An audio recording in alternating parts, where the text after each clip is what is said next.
Hello, how's everybody doing today? Welcome on in. Welcome to the shit show.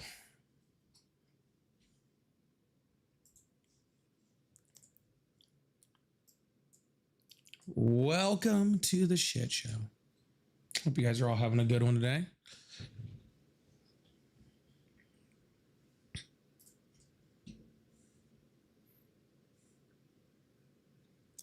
Hello, hello, hello.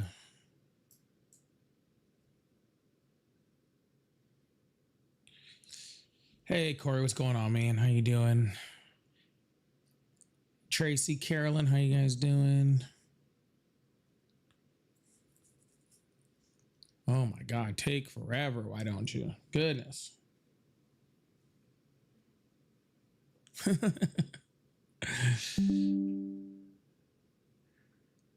All right. Sorry. I forgot to bring up one thing, and of course, it's going to be the most annoying thing.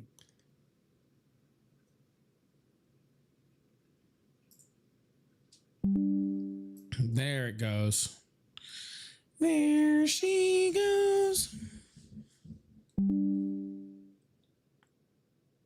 I actually haven't been up in my office for like a few days now, because I've been with Ari for the last few days, so like I don't have anything up. I'm having to readjust cameras. I'm having to do all sorts of stuff. And then a whole thing. Start new apps, getting everything moving.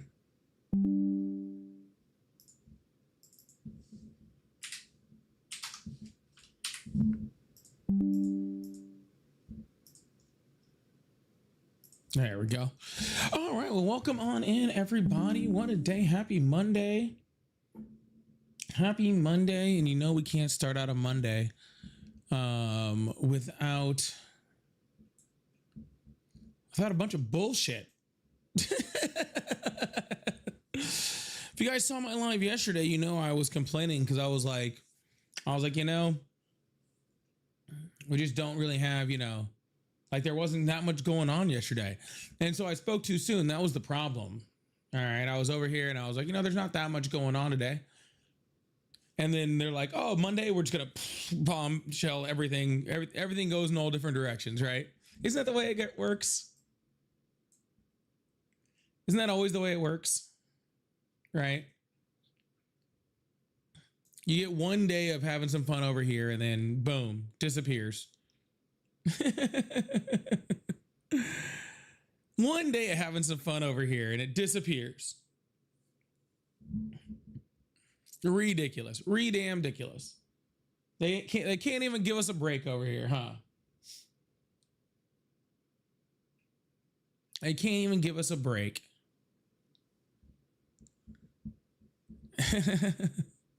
It is, Corey. That's exactly how it goes. That's exactly how it goes.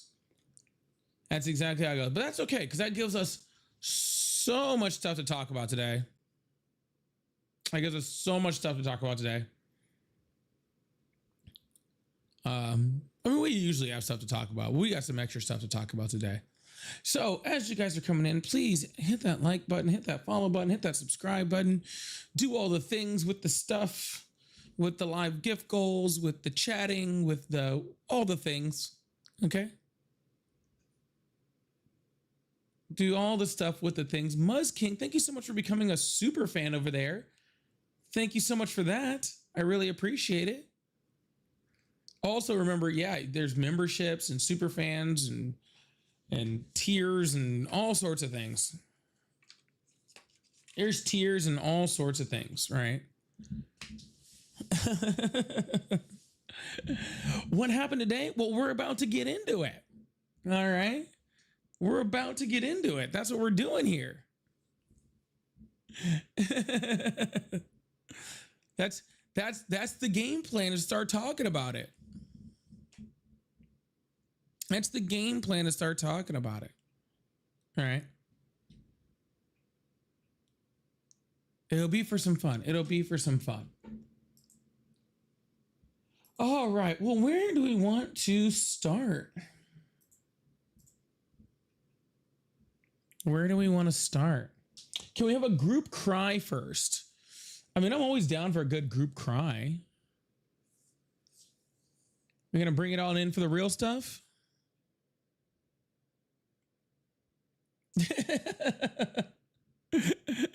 We're going to get some like hot peppers or something? How are we going to do this? No, we don't need any group crying yet. We'll see who this person is. I wasn't going to take up callers yet, but we'll see if anybody's good. Hello, how are you?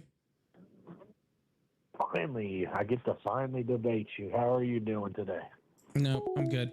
Anyways, yeah, we've had a whole bunch of stuff going on today.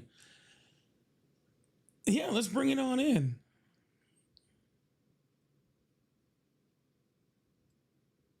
Let's bring it on in, guys. We're gonna play My Immortal by Evanescence. I'm gonna go see them. I'm gonna go see them this year. I already have tickets to their concert. Funny enough. I'm gonna go see them for the first time this year. Ari's already seen them. I've never seen them. So, anyways, how's everybody doing today? Did everybody catch the lives today? Everybody catch my videos today? Make sure you guys are checking that stuff out too. All right. Well, Donald Trump is back to threatening NATO. Did you guys hear about that? Donald Trump is back to threatening NATO. We knew that wouldn't last very long, right? We knew that wouldn't last very long. Apparently, Donald Trump thinks that he should be able to attack a country without letting NATO know, and then expect NATO to come to their rescue. Tell me what kind of sense that makes. Tell me what kind of sense that makes. And it's really just starting to all come together too, right? Because it follows Pete Hegseth's comments about, the closing of the Strait of Hormuz to begin with, right? Where the reporter asked him, they were like, hey, why didn't you plan for Iran, closing the Strait of Hormuz? Did you guys not plan for that? That doesn't make any sense. And Donald Trump's on there saying, I didn't expect them. I didn't expect them to start bombing Gulf countries. I didn't expect them to start bombing Gulf countries. That's crazy. So what you're saying is we didn't plan for anything. So what you're telling me is we planned for nothing, right? We're like, oh, we're going to need our allies' help. But let's not ask our allies if they're willing to help us before we do it. Let's whine like petulant children if they don't help us, but not actually ask them if they're going to help us before we start.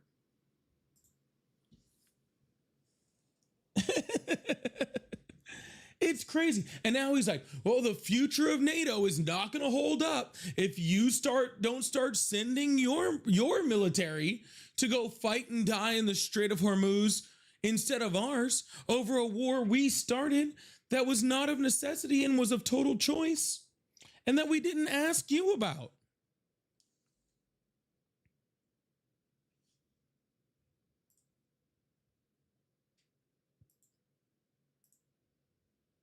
Oh my goodness. You're going to be like this today?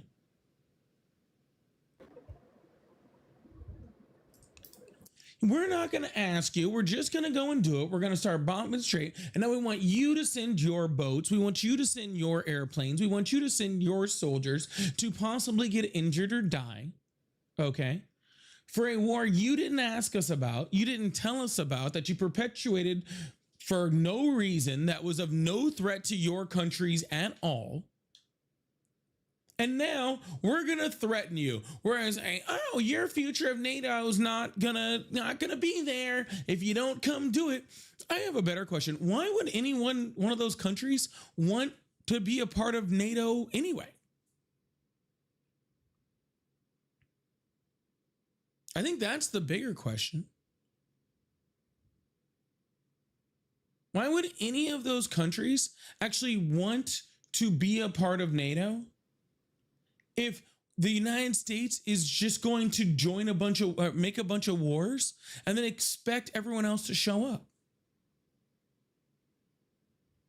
The NATO agreement does not cover this at all.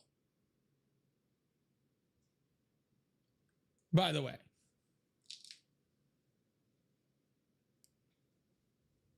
the NATO agreement doesn't cover this at all.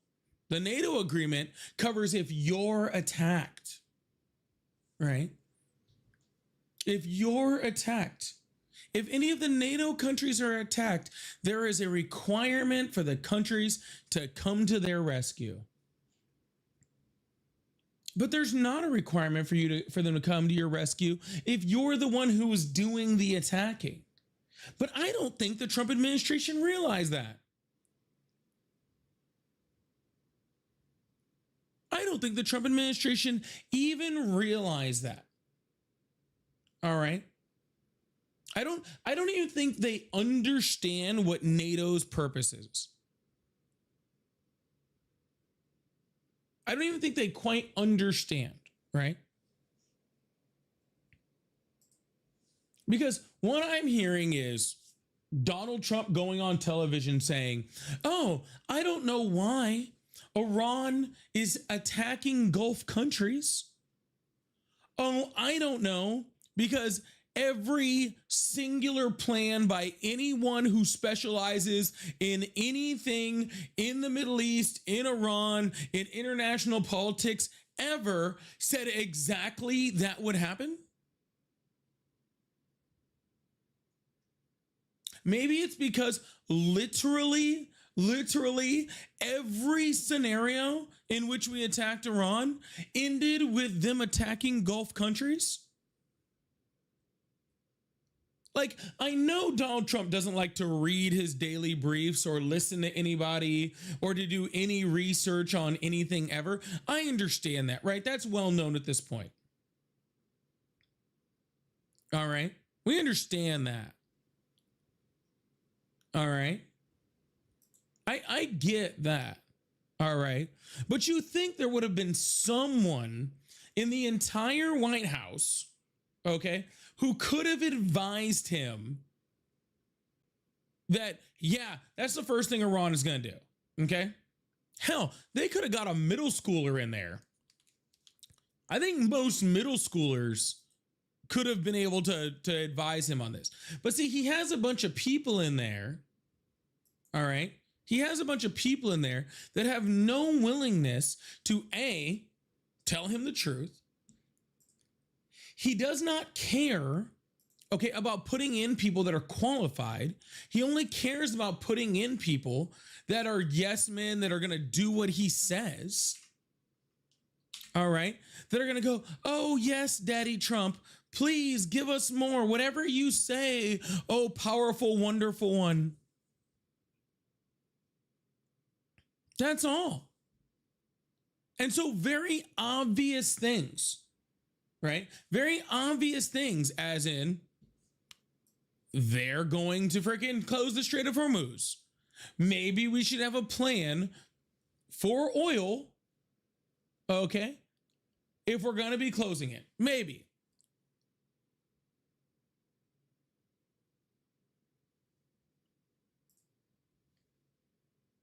Maybe. I don't know. Maybe, all right, We should plan for these sort of things, right? Maybe we should let our Gulf allies know, let our NATO allies know.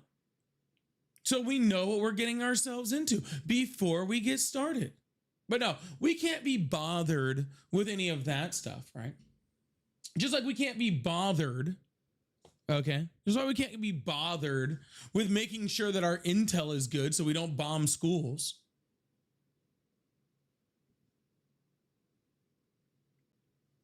All right. We can't be bothered with all these little details. We're just going to start attacking stuff and then maybe it'll figure itself out later.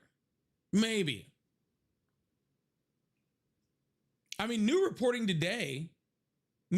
exactly today says that over 200 troops have been wounded. 200 US troops have been wounded since this thing started. And we're just over here flying by the seat of our pants, not even pretending. Okay? Not even pretending that we know what we're doing, that we know what we're doing. This is why I keep telling people, like, people that argue, like, and I hear people argue it all the time, and they're just like, oh, well, the Ayatollah was bad. Yeah, no shit. The Ayatollah's been bad for a long time. Okay? Does this administration have the competency, okay, to do anything to stabilize that region? And I think we're seeing very clearly at this point that they just don't. All right? They're not competent enough to pull this off. Right? And they're showing it every single day. Did you see that video? Did you see that video of Pete Hegseth when he was asked, right? When he was asked, oh, well, why didn't you plan for the closing of the Strait of Hormuz? And he was like, well, we planned.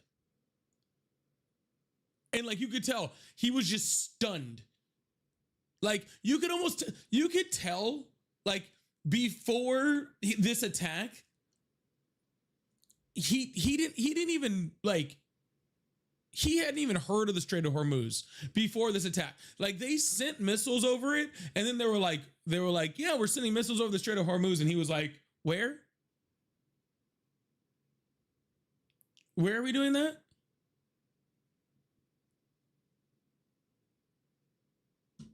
Where's that? Where's the Strait of Hormuz? Where's the Persian Gulf? Where's all those things?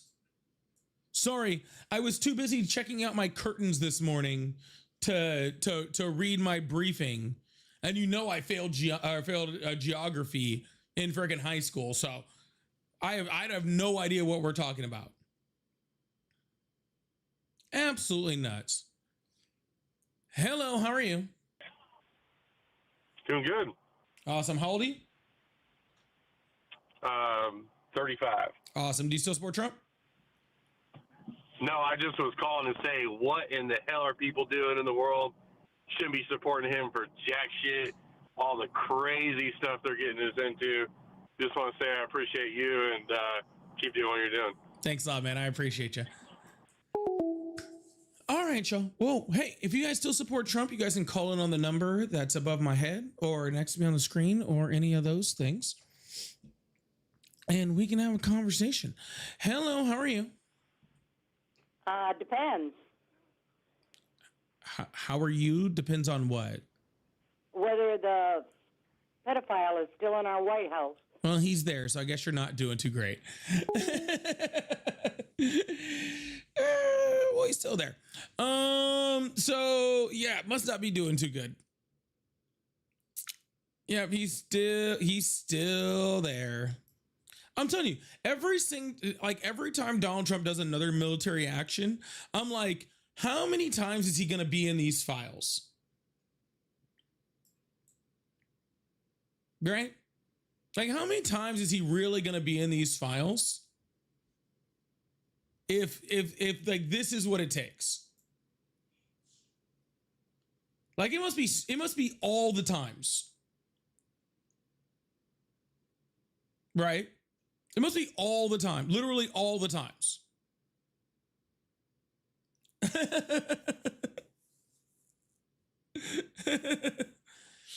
Yeah, thousands, hundreds of thousands. Like I'm telling you, we're gonna have to stop calling them the Epstein files and just start calling them the Trump files.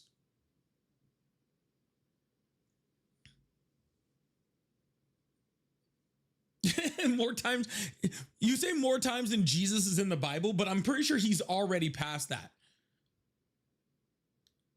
I'm pretty sure Donald Trump has been in the Epstein files more times than Jesus in the Bible by like 1,000-fold at this time. I'm curious. I'm curious about this. Hold on.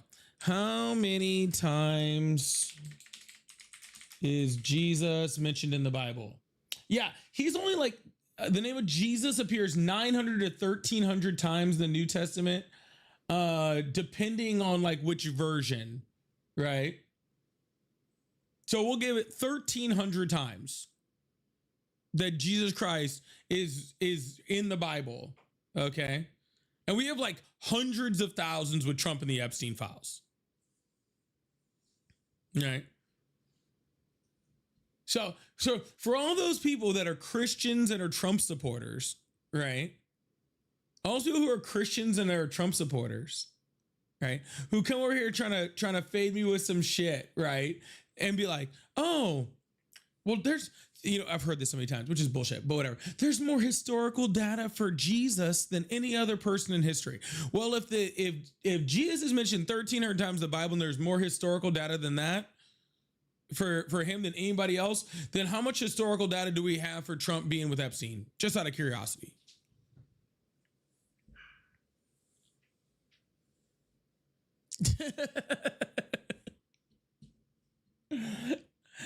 Absolutely crazy. Again, if you still support Trump, call on the number that's above my head or next to me or whatever. Hello, how are you? All right, goodbye. I'm just saying. Doesn't make any sense.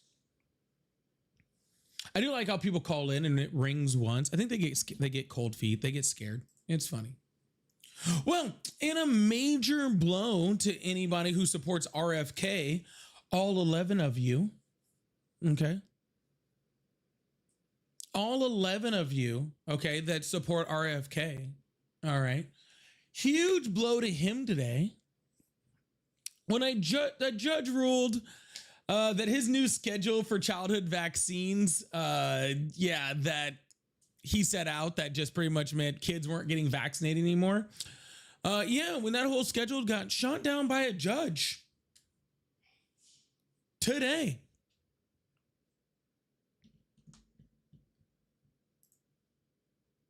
Judge Murphy ruled that the entire panel's decision to change all this stuff for kids, for their immunizations, a bunch of non-doctors, okay, making doctor decisions, all right, about children's health,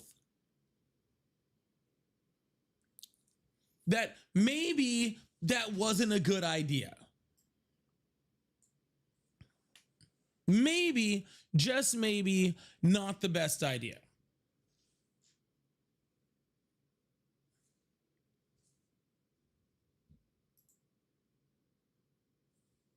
Strange, huh? I honestly didn't think a judge was going to stop it, though. I'm not even going to lie. It even kind of surprised me.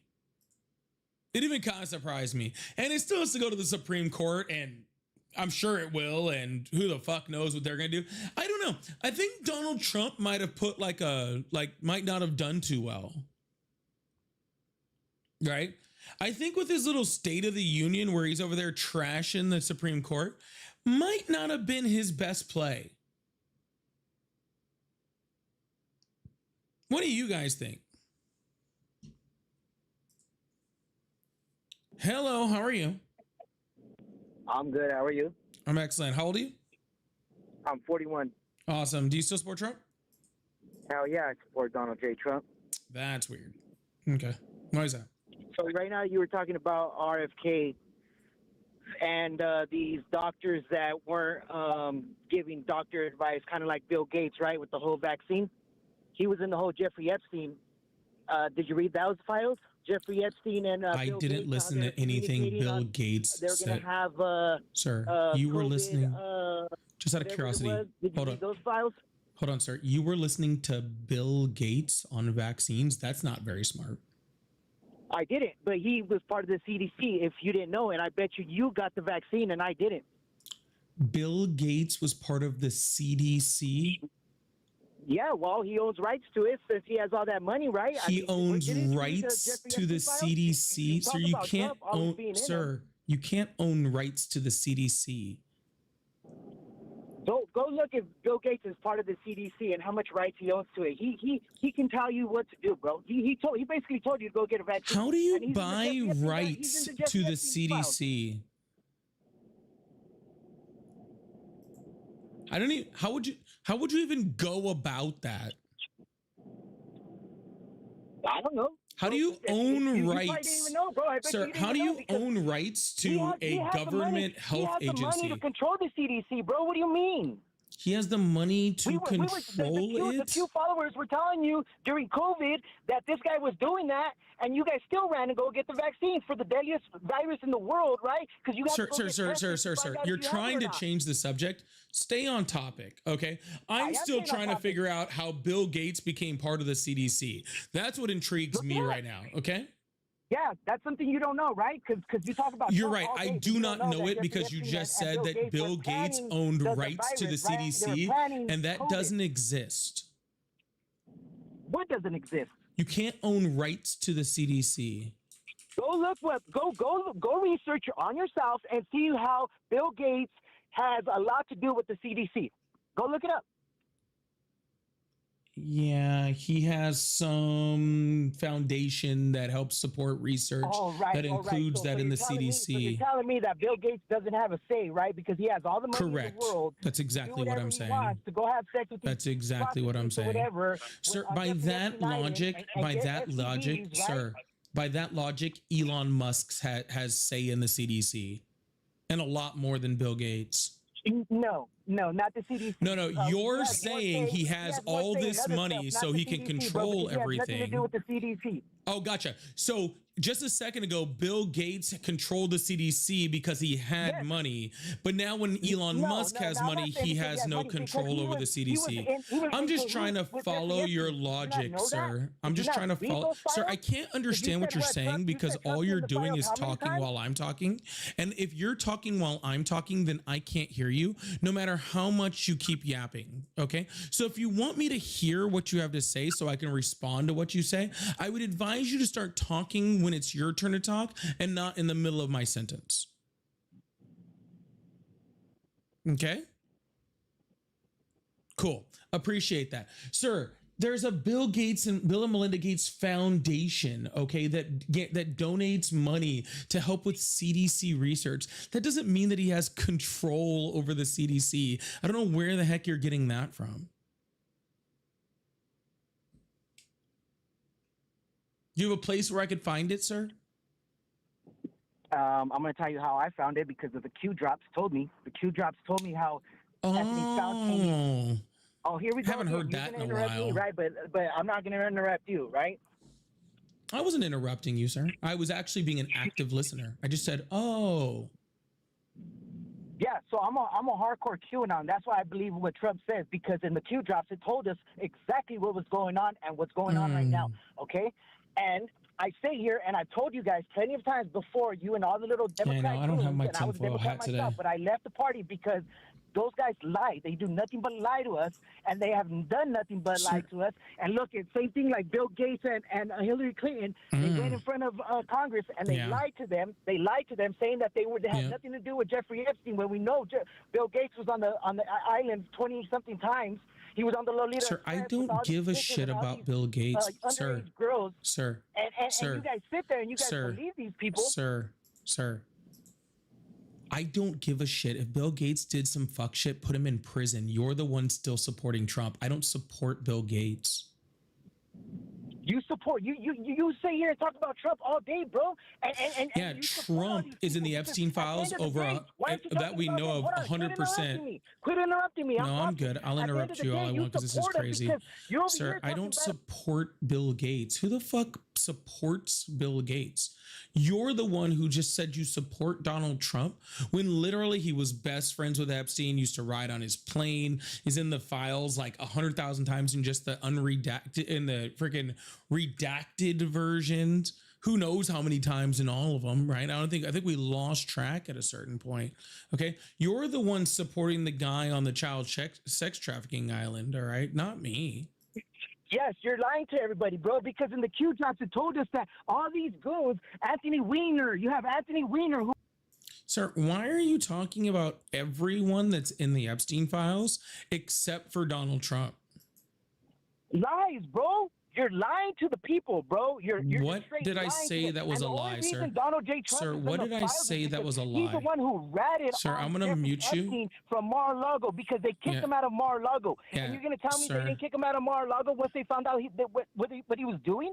Correct. You're sick, Actually, bro. the Epstein You sit files here actually and you showed that support he these- had contact with that Jeffrey Epstein for years and years and years and years after he claimed to have kicked him out of Mar-a-Lago. Yeah. So literally the Epstein files prove that that's not true. when these Jews were using freaking guys for fucking transgender freaking science research, bro. You're sick, bro. You say Bro, you're going to need to breathe, okay? It sounds like you're about to hyperventilate.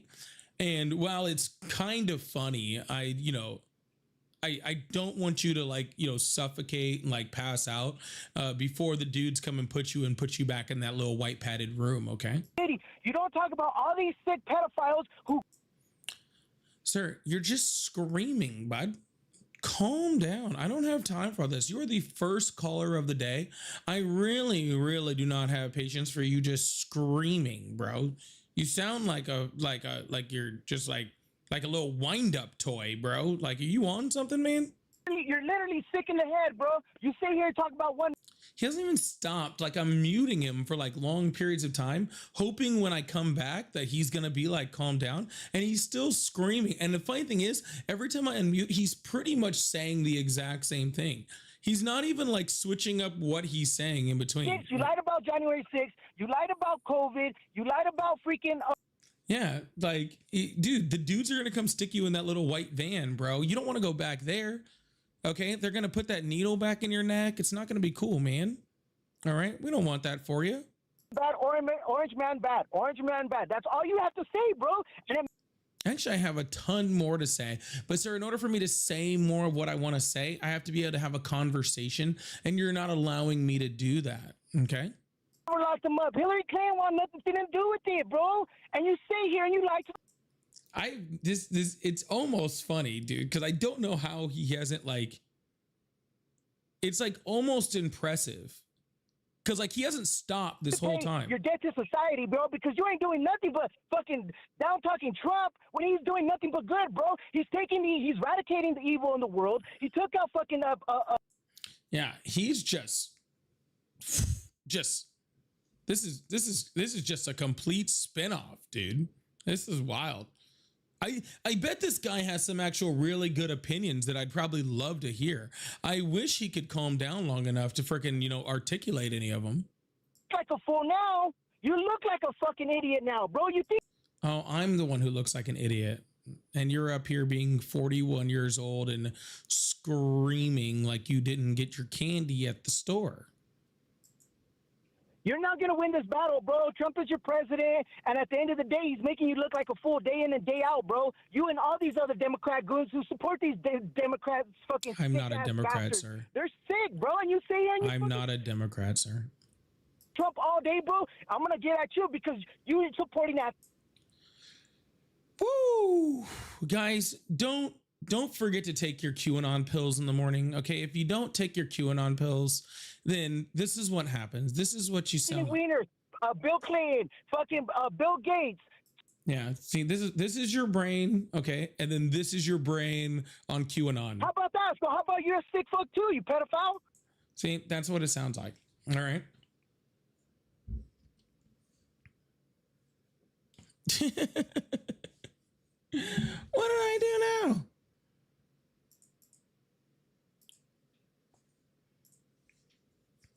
Anyways, I guess we're going to move on to the next caller.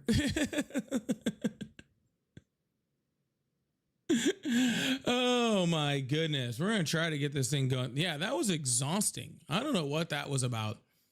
Dude needed some help. Scott, thank you so much for the $5 super chat. Said saying no boots on the ground, which is bullish, and having an ass on a bombing U.S. jet is being involved in the war. Yeah, 100%.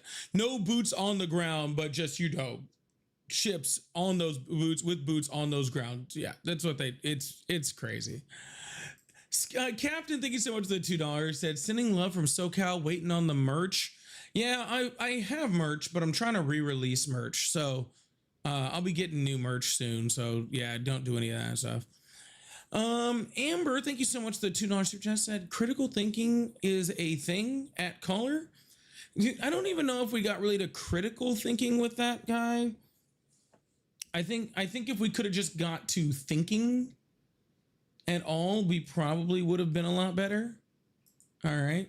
Because I think thinking was not exactly his strong suit. All right. But hey, it is what it is. Scott said a Finch supports Bill Gates. I don't know what his thing is with Bill Gates was. Like, I never claimed at any point in time to be like a huge Bill Gates fan. I really don't get it. He was real spun up about Bill Gates though. Like real spun up. I don't know what was up.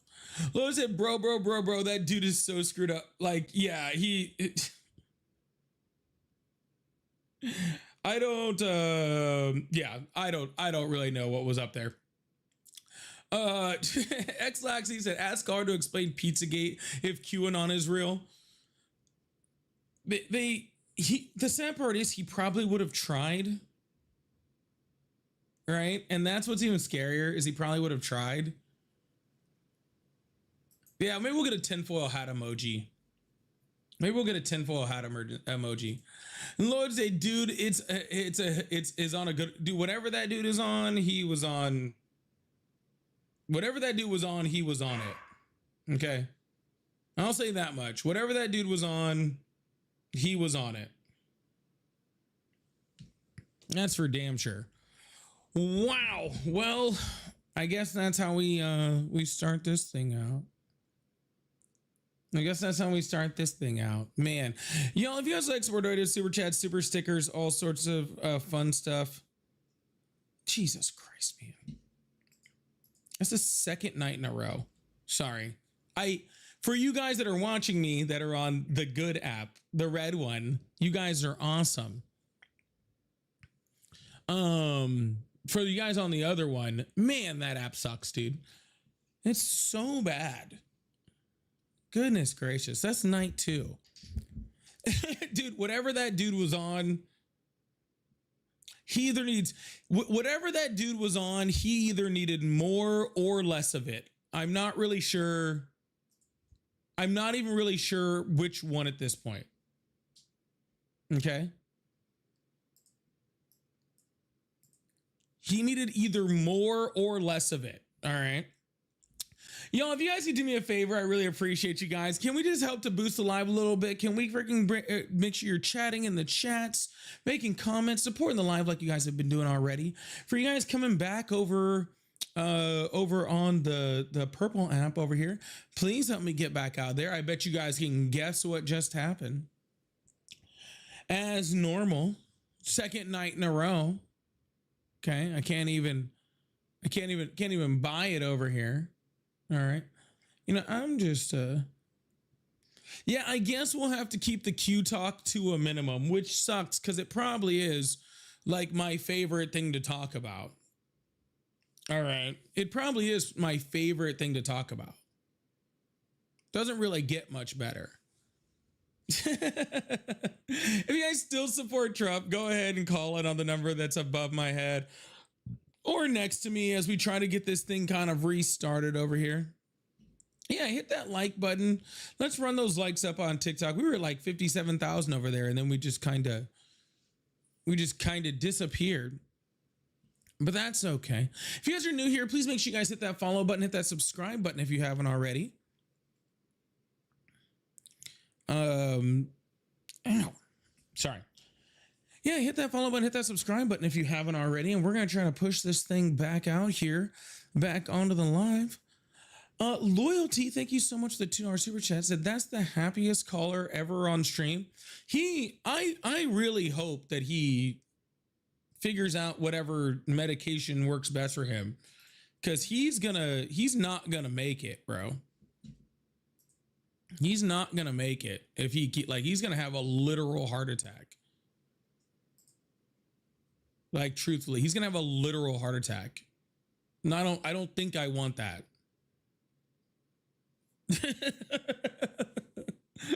I've never heard someone so passionately talk about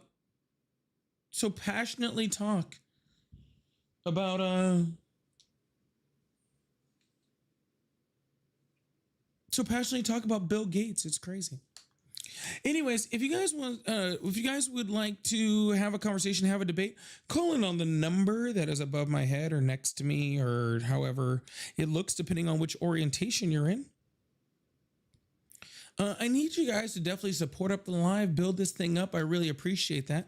Get those chat rates up and everything. I'm telling you, this is why I went down on my landscape live last week. Okay, so because it was failing over here. Thank you so much, Loyalty. I really appreciate that. So need you guys to help boost that thing up. I really appreciate that. Well, I need to bring up my backup again. There we go. Sorry, y'all. We're lulling a little bit. I apologize. Hello, how are you? Hello?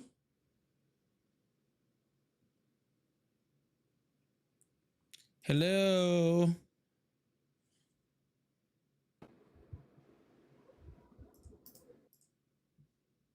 I guess they're not there. Hello, how are you?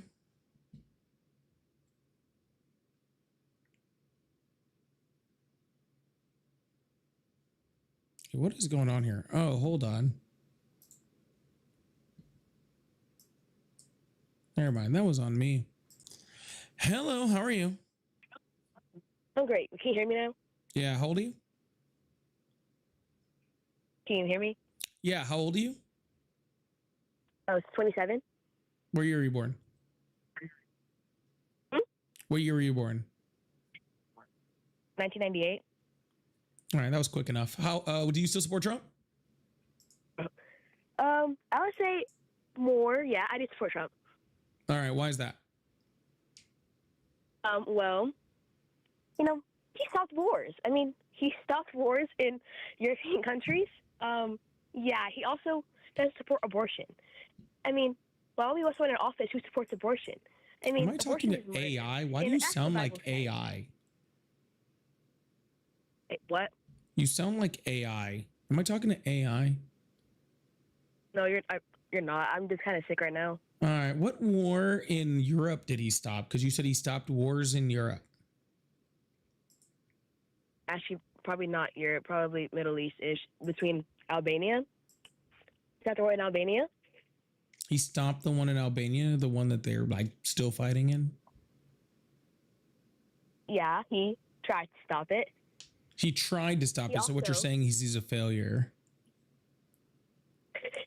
Well, okay, but hear me out, okay? He is a great man, you know. I mean, why wouldn't anyone like him? I mean, he's one of the most honest people has ever run our country. I mean, yeah. Hold on, actually, I have proof. Hold on. I mean, who wouldn't like Trump? A guy who keeps his word. He's a family. All right, now I just think you're trolling. That was quick to say like 1990s or 90. What do you say? 1998. He said it quick, or she said it quick. I don't know. He or she. They said it quick enough where I actually believed. They said 98. Said 98. Or 99. Oh, yeah, it said 98. The 8, dude, some people just sound young, okay? It is what it is. All right.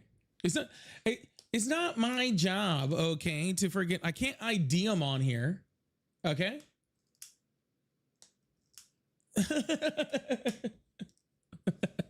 I can't ID them. All right? I do the best I can. All right? I do the best I can with what I'm given. All right? You guys like Chris, oh, it sounds like a kid. Okay. I look like I'm in my 20s. I'm damn near 40. Shit happens, okay? If they were practicing and just figured it out, then that's still smarter than half of the adults I talk to. Okay? And that's still smarter than half of the adults I talk to. At least they researched something. Hello? Hi, I was a number that just called. Really quick, I just want to say that I don't like Trump. I was trolling, like you said. Yeah. Yeah, I figured. Is listening though. If they do like Trump, I'm just really confused because like, how has he done? Are you really 27 or 28 or whatever you said? Yeah, 27. Yeah.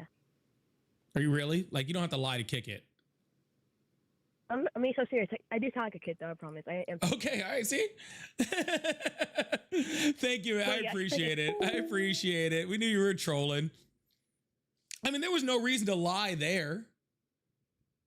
There was no reason to lie there, right? They came back to say that they were trolling. There's no reason to lie there. If you support Trump, you can call in on the number that's above my head. I really appreciate you guys. Thank you so much. Yeah, there's no reason to lie there. You know, if you guys like support the live, I do have the Donut Low Live gift goal going on over here, so I really appreciate you guys over there.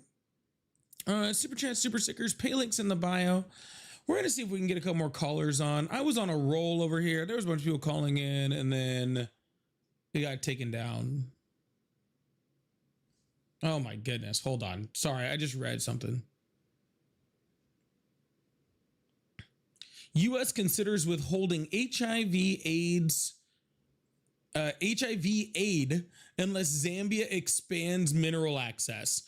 The draft State Department memo outlines ways the Trump administration may ratchet up pressure on African country by ending health support on a massive scale.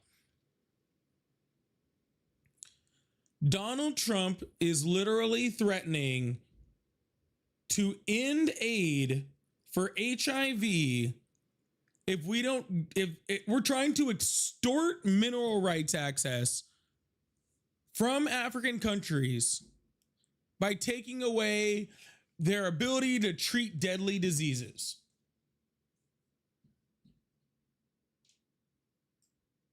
He might actually be the devil. Now, that's a slight on the devil. Hello, how are you?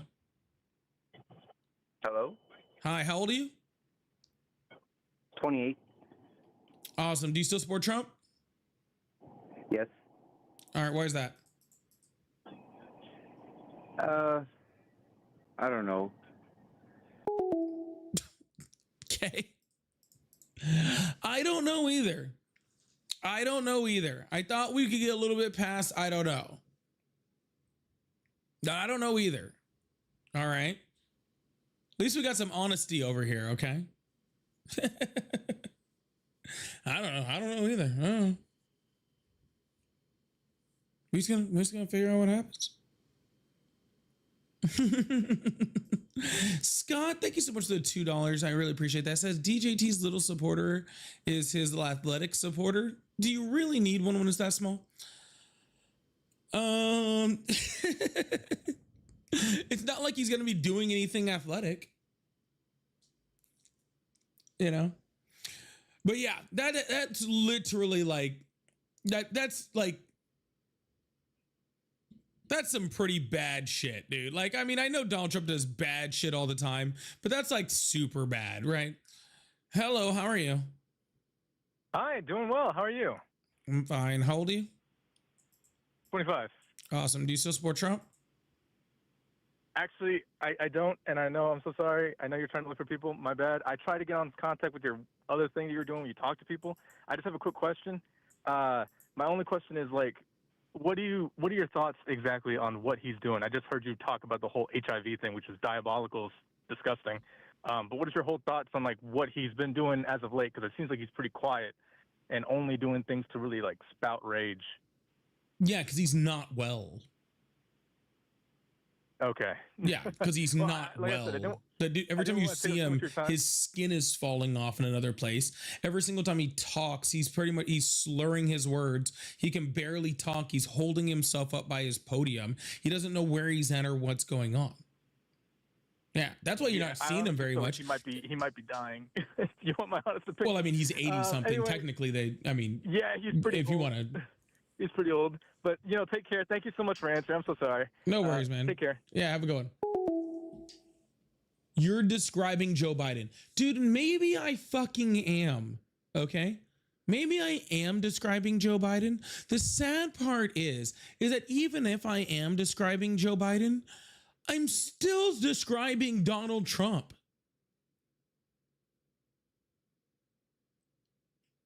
And you guys are too stupid to see that. That's the sad part. Joe Biden was a feeble old man that shouldn't have been president. And Donald Trump is a feeble old man who should not be president. I have no problem admitting that. That's easy. You're the one who looked at Joe Biden and was like, he's too old. He has dementia. He can't be president. And then look at Donald Trump doing the exact same shit. Literally the exact same shit, if not worse. Literally going up, slurring his fucking words, holding himself up by a podium, fucking doesn't know where he's at, doesn't know what the fuck he's doing, just completely falling out. And you guys will still talk about Joe Biden instead of Donald Trump. Y'all are the ones with the fucking issue, dude. You guys literally have some problems, man. You guys literally have problems. At least Biden was respectful enough to just be old and quiet and not do much. Okay? Instead of being old and senile and starting a war. Multiples.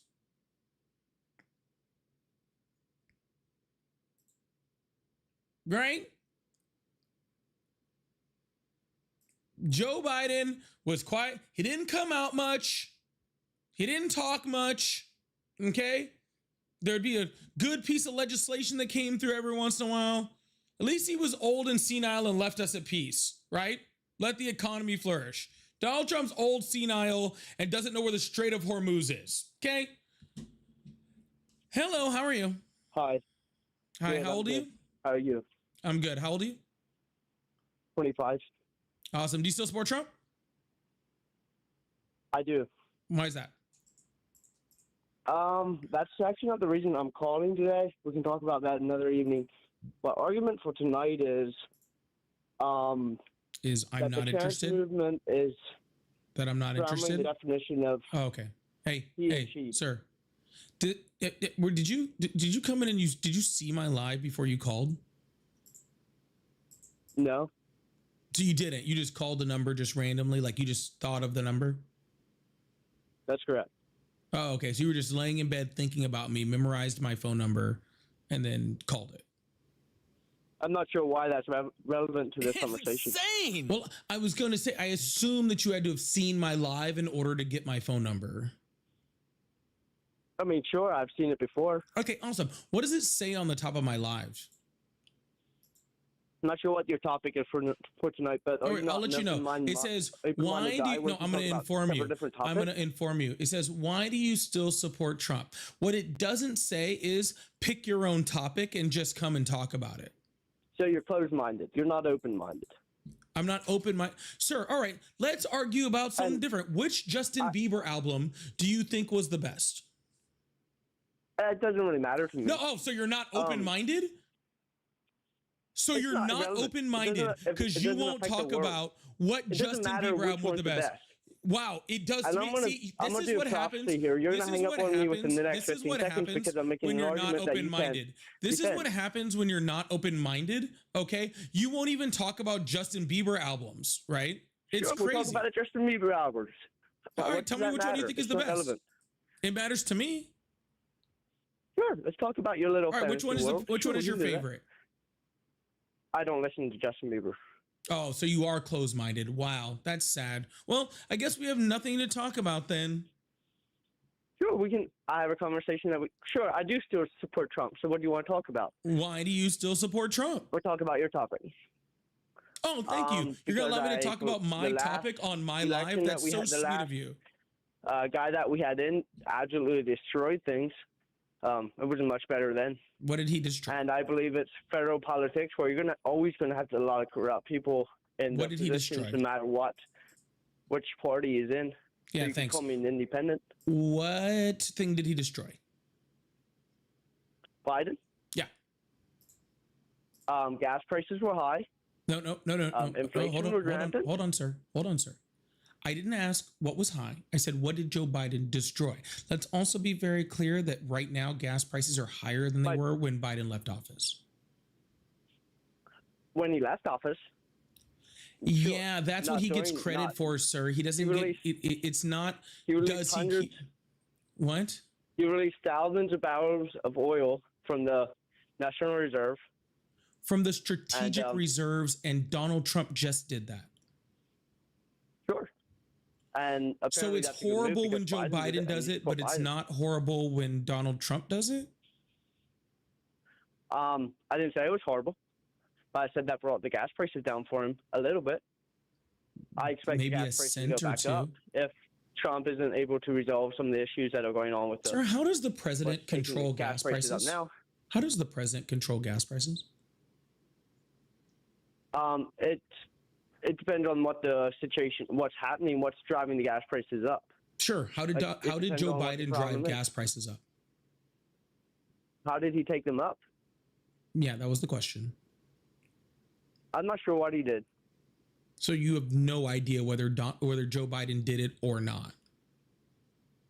I could look it up, and I mean, I already have. But I know that there's a lot of policies that play well. For one, he stopped drilling in the United States. He was very harsh on the drillers when it comes to regulations. That makes a difference right there. We literally produced more oil under the Biden administration than any time in American history. What was that? We produced more oil in the United States under Joe Biden than at any time in American history. Under high regulations, sure. So those higher regulations led to us producing more oil? You can still produce more oil with a lot of regulations. But you just said he regulated it, which is why we had lower prices. So if he regulated it and we produced more oil, how would that affect your oil prices? If we produce more oil doesn't always mean cheaper prices. If then that how oil does regulation is being produced at a high cost, then how does regulation on drilling affect oil prices if how much we produce doesn't affect oil prices? High cost through the production. If the production is costly, it will always roll over to the consumer. You think so? So let me get this straight. We produce more than ever. That has no effect. Mm-hmm.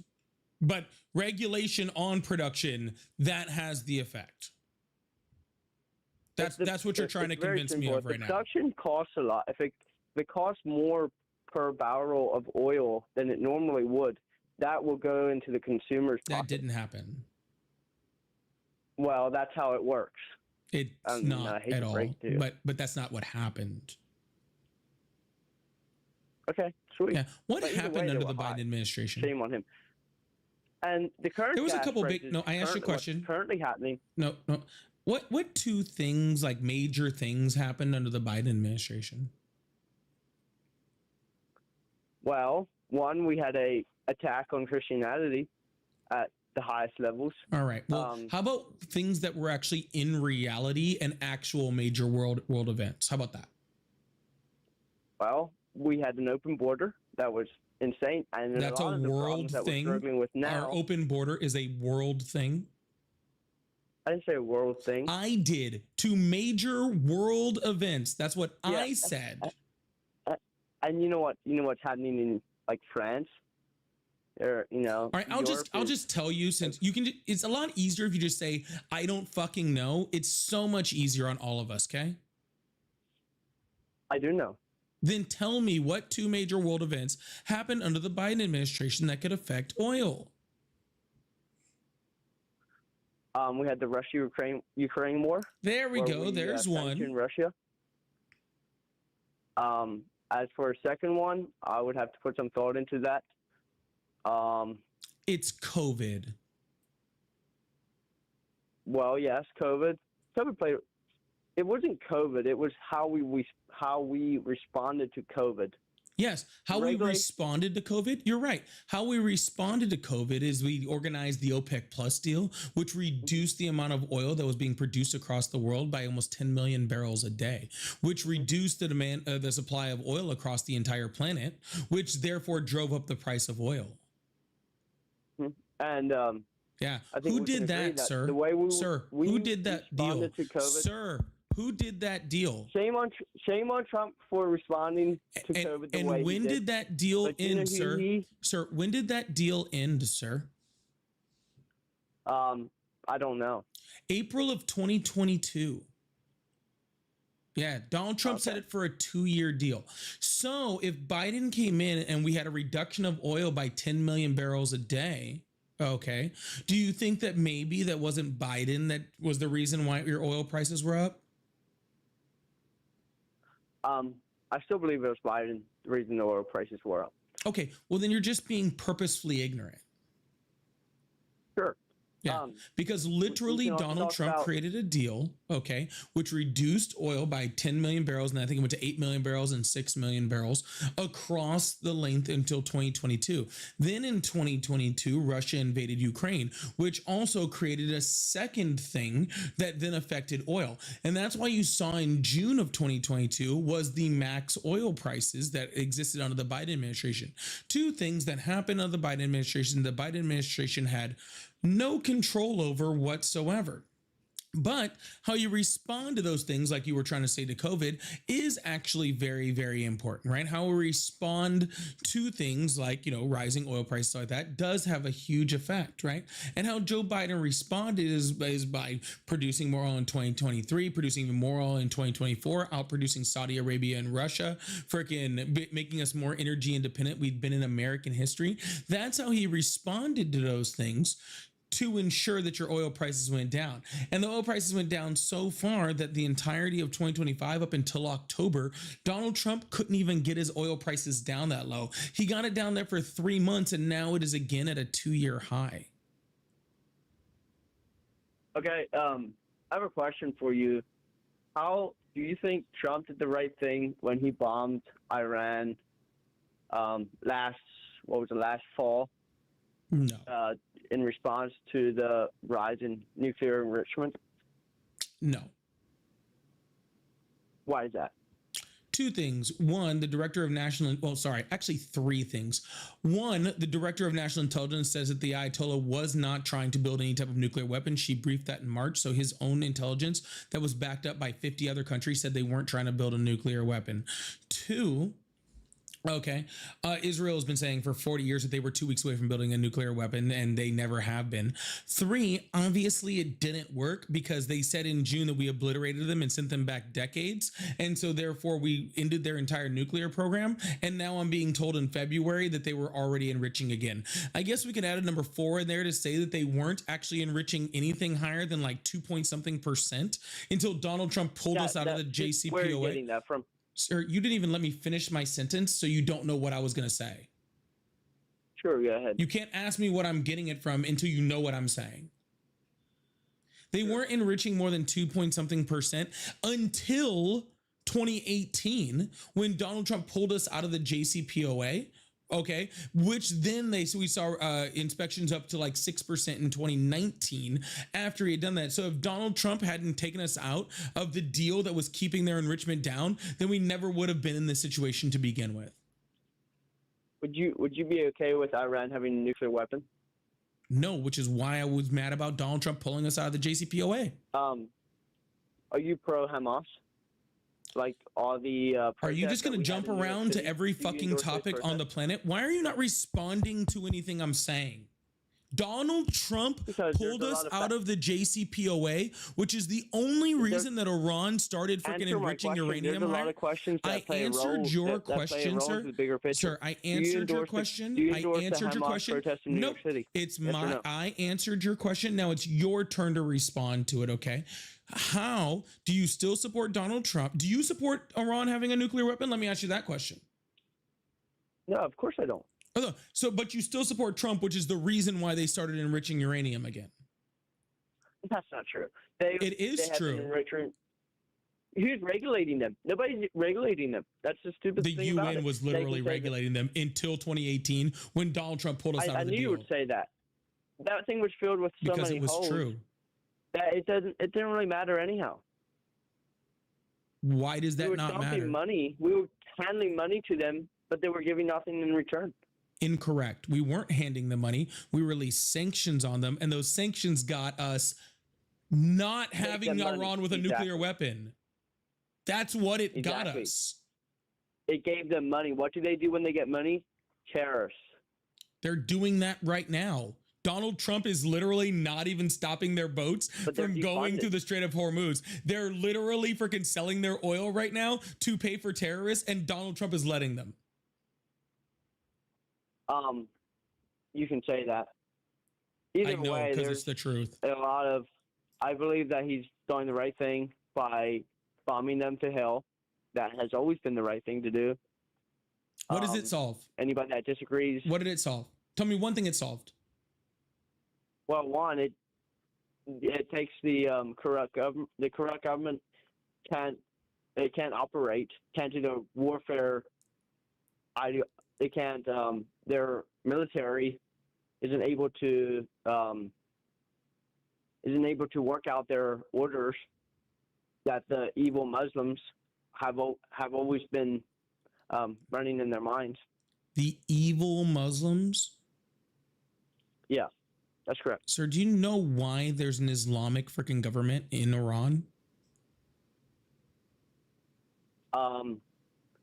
You're asking. I don't understand your question. Do you know why there's an Islamic government in Iran? Why it was put there? Who put it there? Is that the question you're asking? How it got to that point? Yeah. Because of U.S. involvement. Right. So we put the Islamists in, and now you're complaining about the Islamists being there? Well, it has got to the point where we are forced to get involved. How are we forced? Because they cannot, under any circumstances, be allowed to have a nuclear weapon. Sir, Donald Trump is the reason why they started enriching. He's the reason for that. They weren't enriched. See, it's so funny, right? It's so funny because you're like, oh, the deal that stopped them from having a nuclear weapon. I don't like that. But under no circumstances are they allowed to have a nuclear weapon. You somehow pretzel that in your brain, which is crazy. Okay? Donald Trump not only got us out of the deal that stopped them from having a nuclear weapon, but now he's dropped out of negotiations, started using hard power on these things. So now they have no reason not to go get a nuclear weapon after this. They have zero reason not to pursue a nuclear weapon after all of this has happened. Why would they ever enter into negotiation with us ever again about anything after this? Are you aware that Iran had enriched that was a question, to sir. 60% in 2021? That was a question. Why? Can you rephrase your question? Why would Iran ever enter into another deal that stopped them from having a nuclear weapon after we pulled out of negotiations and bombed them because they didn't have a nuclear weapon? I believe that they were working towards a nuclear weapon. That's not what I asked you, so we're going to try for the third time. I need you to listen to my question and respond to my question. Sound good? Sure. Perfect. Why would Iran ever again enter into negotiations and a nuclear deal with the United States if we jumped out of freaking negotiations with them this time and bombed them anyways, and the only reason that we did it was the reason because they didn't have nuclear weapons? I'm a civilized person. I can't respond I can't represent a evil radical Muslim. No, you can just represent a very stupid American. Now answer the question. You're breaking up. No, those are your brain cells, sir. I have a question. I have a question for you. No. In 2021, I said no. Iran had Did you not hear me? 60% enriched uranium. Sir, do you know what consent That is, was or under do the you Biden- guys just never heard that? I said no. That's not how this works, sweetheart. You don't get to avoid my question, make some incredibly freaking horrible, comments about an entire group of people. And then you're going to have me answering your fucking questions. You can fuck all the way off.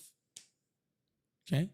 The correct answer is that Iran will never most likely ever enter into any type of deal with us whatsoever, which means that Iran is now more likely to have a nuclear weapon thanks to these attacks. They're more likely. Okay? They're more like they were enriching uranium because of Donald Trump, and now they're more likely to pursue a nuclear weapon because of Donald Trump. So when we talk about whether Iran should have a nuclear weapon, I 100% agree that Iran should have should not have a nuclear weapon, especially as long as the Ayatollah is in charge. Okay? But for you to just sit up here and just pretend like this isn't 100% solely and unequivocally created by Donald Trump and no one else, then I don't know what to fucking tell you. Okay? If Iran has capabilities to make a nuclear weapon, no matter who's the president of the United States, no matter what aggression they're under, they will make it. If they don't have the capability, obviously they can't make it. So the only option is except for they weren't making them under Obama, sir. They weren't making them under Obama because we entered a deal. But in 2021, they had 60% enriched uranium. In 2021, it was because Donald Trump pulled us out of the deal. What about this are you not understanding, sir? We had a deal. They weren't pursuing a nuclear weapon. Donald Trump pulled us out of that deal. They started pursuing a nuclear weapon. Well, I don't know if they weren't pursuing it because literally, but they started enriching their uranium higher. But they still weren't even pursuing a nuclear weapon. The director of national intelligence said they weren't pursuing a nuclear weapon. Donald Trump's director of national intelligence said they weren't doing it. Sure. I'll come back to that and say that there's a lot of things going on behind the scene because they're a third world country where they don't care whether they're never going to work. They're always going to work their deal to their advantage. They don't care if they do things behind the scenes. Everybody works a deal to their advantage. What do you know? Okay. What do you know that the director of national intelligence and the intelligence agencies of over 50 countries didn't know? Can you say that again? What do you know that the director of national intelligence and the intelligence agencies of over 50 allied countries didn't know? I don't know. The correct answer is not a motherfucking thing. Okay? That's the answer to that question, is not a entire motherfucking thing. Okay? So by you being on here trying to say, oh, they were going to do this, they were going to do that, they were going to, no, they fucking weren't. Okay? Because you don't know fucking anything. Okay? And all the people who did know something all said it wasn't happening. Okay? So would you say a deal is a very basic? Stop. So just stop. The only reason we're at war is because of Donald Trump. The only reason they were enriching is because of Donald Trump. And all of it is just because of his ego, because he gets his feelings so hurt by Obama accomplishing all the things that he will never accomplish. Okay? Barack Obama's intelligent, good looking, happily married, has kids that love him. All right? Obama is everything that Donald Trump will never be. And to make it worse for Donald Trump, he's black, which Donald Trump freaking thinks shouldn't have never happened, where a black man is so much better than all of him. So what he does is he puts the entire world at risk in order to freaking try to undo everything that Obama did, to the freaking detriment of the United States and the detriment of the world. So if it's very simple to just have a deal in there, why didn't Biden come up with a great deal that you think is so simple? I didn't say Obama. I didn't say Biden had the ability to. Yeah, because he was an old 85-year-old coffin man. That's why. Your president that you support literally has his skin falling off of him. We can talk about the other topic that I wanted to talk about is the trans movement. Nope, not interested. Anyways, y'all, thank you guys so much for being here. Please hit that follow button, hit that subscribe button if you haven't already. I really, really appreciate you guys. Thank you so much. We're going to keep this thing going, keep this thing moving. If you still support Donald Trump, you guys can call in on the number that's above my head or below me or wherever. I don't know where it's at on the screen. It's all over the place. But make sure you hit that follow button. Make sure you hit that subscribe button. If you'd like to support the live, I do have a super chat, super stickers. Milford, thank you so much for the $20 super chat. Said, Paulie, you're by far my favorite debater. I appreciate your humor and political knowledge. Thank you for all you do. If you ever decide to teach outside of YouTube and TikTok, sign me up. Best to you and Ari. I really appreciate that. Big W's in the chat for that. We're going to go through a bunch of the other super chats in a bit too, but I want to make sure I hit that one. So thank you so much, and big W's. Also, I got the DJ glasses going on over there too, so I really appreciate that. Trying to clear that gift gallery early.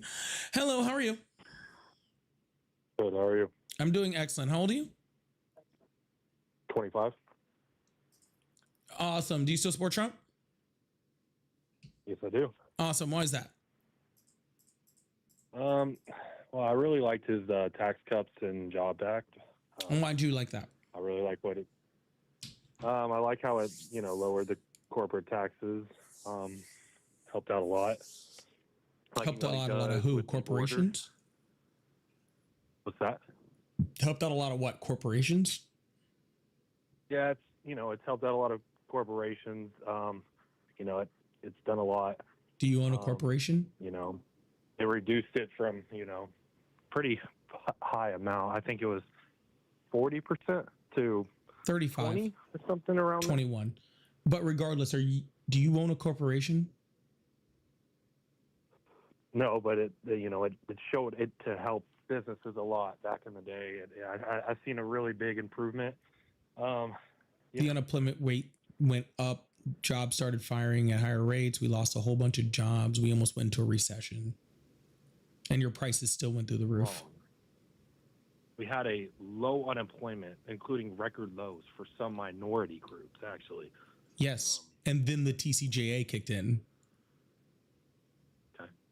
So, yeah, that was when we had Obama's policies before COVID. Yeah, no, sir, we were headed towards a recession. COVID. Sir, we were headed towards a recession before and then COVID. all of this stuff started going downhill. Okay, you are correct. Now listen to what I'm saying. Okay, we were headed towards a recession before COVID hit. We were actually projected to hit a recession before COVID even hit. So you're saying Trump saved us from going to a recession? No, I'm saying I said that COVID, well, actually, we did go into recession, but then everybody just blamed COVID instead of blaming Donald Trump. We were going to a recession anyway. COVID saved Donald Trump. Yeah. That's crazy, man. So I feel that you do not like Biden. Is that your stance? Sir, please don't try to switch the subject. The TCJA did nothing but help a lot of very rich people get a whole bunch richer. Okay, we actually saw a huge transfer of wealth due to the TCJA, and we're seeing it again right now under Donald Trump's new tax policy. The average American, right, with a median household income only saw a reduction in their taxes of about $600, and with the cost of living increases that happened under the TCJA, that $600 was completely eaten up. So the average American didn't see anything. The only thing the TCJA did was freaking make sure that Jeff Bezos and Elon Musk and, Mark Zuckerberg got a whole bunch richer, right? Which I don't understand why we should be doing that. Actually, if we look in the past in history, when you see higher corporate tax rates, you actually see a strengthening and a enlarging of the middle class. So the middle class is the problem then. How did you take what I just said and then respond with that? My brain does not work in a way where you could just hear, like, where literally what I said and your response, like, I need help. Not that good. What? Sounds bad it sounds bad over here. You're not picking up clearly on the other end. So, are you talking to your own brain cells right now? I like his America First trade policies. We're just going to ignore everything about the TCAGA and how bad it was. Okay. That's your second time trying to pivot, so I guess I'll let you do that. Go ahead. What are you trying to pivot to now? Yeah, I like his American First policies. He's always trying to put America first, how he renegotiated the North American trade agreement in the United States. I like how he does that. He imposes tariffs on some imports, like China. I don't think China should allow slave workers to work. And I think, we should have tariffs on those type of companies that are allowing that. I don't think that we should allow people that are working pennies on the dollar to benefit on American money. Man, there's so much to go with right there. First of all, Donald Trump didn't have a choice to renegotiate NAFTA. It just expired under his term. He didn't have a choice. He negotiated it to the USMCA. Yeah, USMCA. And Donald Trump called that the worst trade deal in history. Okay. So you're saying you're happy he did it, but literally Donald Trump said it was the worst trade deal in history and doesn't know who the heck said it. Donald Trump tariffed every single country, including countries that didn't have. Sir, that? 1 second. I'm addressing all of your points. I'm trying to get through all of your points. Please don't interrupt me. Donald Trump didn't put tariffs on some countries and some imports. He put tariffs on every country and every import. He was literally putting tariffs on countries that don't even have humans that live on them, that literally only have like penguins that live on them. So I don't understand how that's a good thing. Also, let's also not forget that there was an entire policy that was put in against freaking, slave labor in China, specifically against the Uyghur population. And that bill was passed under the Biden administration to reduce freaking trade coming from slave labor. I think I hit all of your points there. I agree. We need to be straighter on China. Yeah. Thanks, Joe Biden. Eventually going to be, Yeah. Thanks, Joe Biden. Well, I can, listen, I'm not the type to say Joe Biden didn't do all great things. He did good things. But I'm just liking what Trump's doing better. I'm liking how he's directing the war in Iran. The war he started. He's already stated it's going to be a 4 to 6 week war. We're on day, 13, 14? It actually started as like a week, and then it went to 2 weeks, and then it went to 4 to 5 weeks, and now it's up to 6 weeks. It actually changes every week how long the war is going to be. Not to mention the fact that Donald Trump doesn't get the final say of when the war ends. Do you think that the war in Iran is a good thing? No. Wow. So, do you know the death rate for Americans? How many people have died so far? How many American soldiers have died? I believe the number is 13 with 200 wounded. Okay. And how many Iranian soldiers have died? Oh, a lot more. And a lot more Iranian civilians, including about 180 school children. Yeah. So about 4,000 have died. War is not a pretty thing, right? And that's why we shouldn't fight them unless we have to. Yeah. It'd be so much better than me than freaking having 4,000 Iranian. It'd be so much better than me having, sir, it'd be so much better than me having 4,000 Iranian troops dead and 13 American troops dead is having 0 people dead, right? And like all those schoolgirls could not be dead, and like people's children weren't dead, and like the thousands and thousands of civilians, because we've killed more civilians in Iran than we have soldiers. All those civilians would still be alive.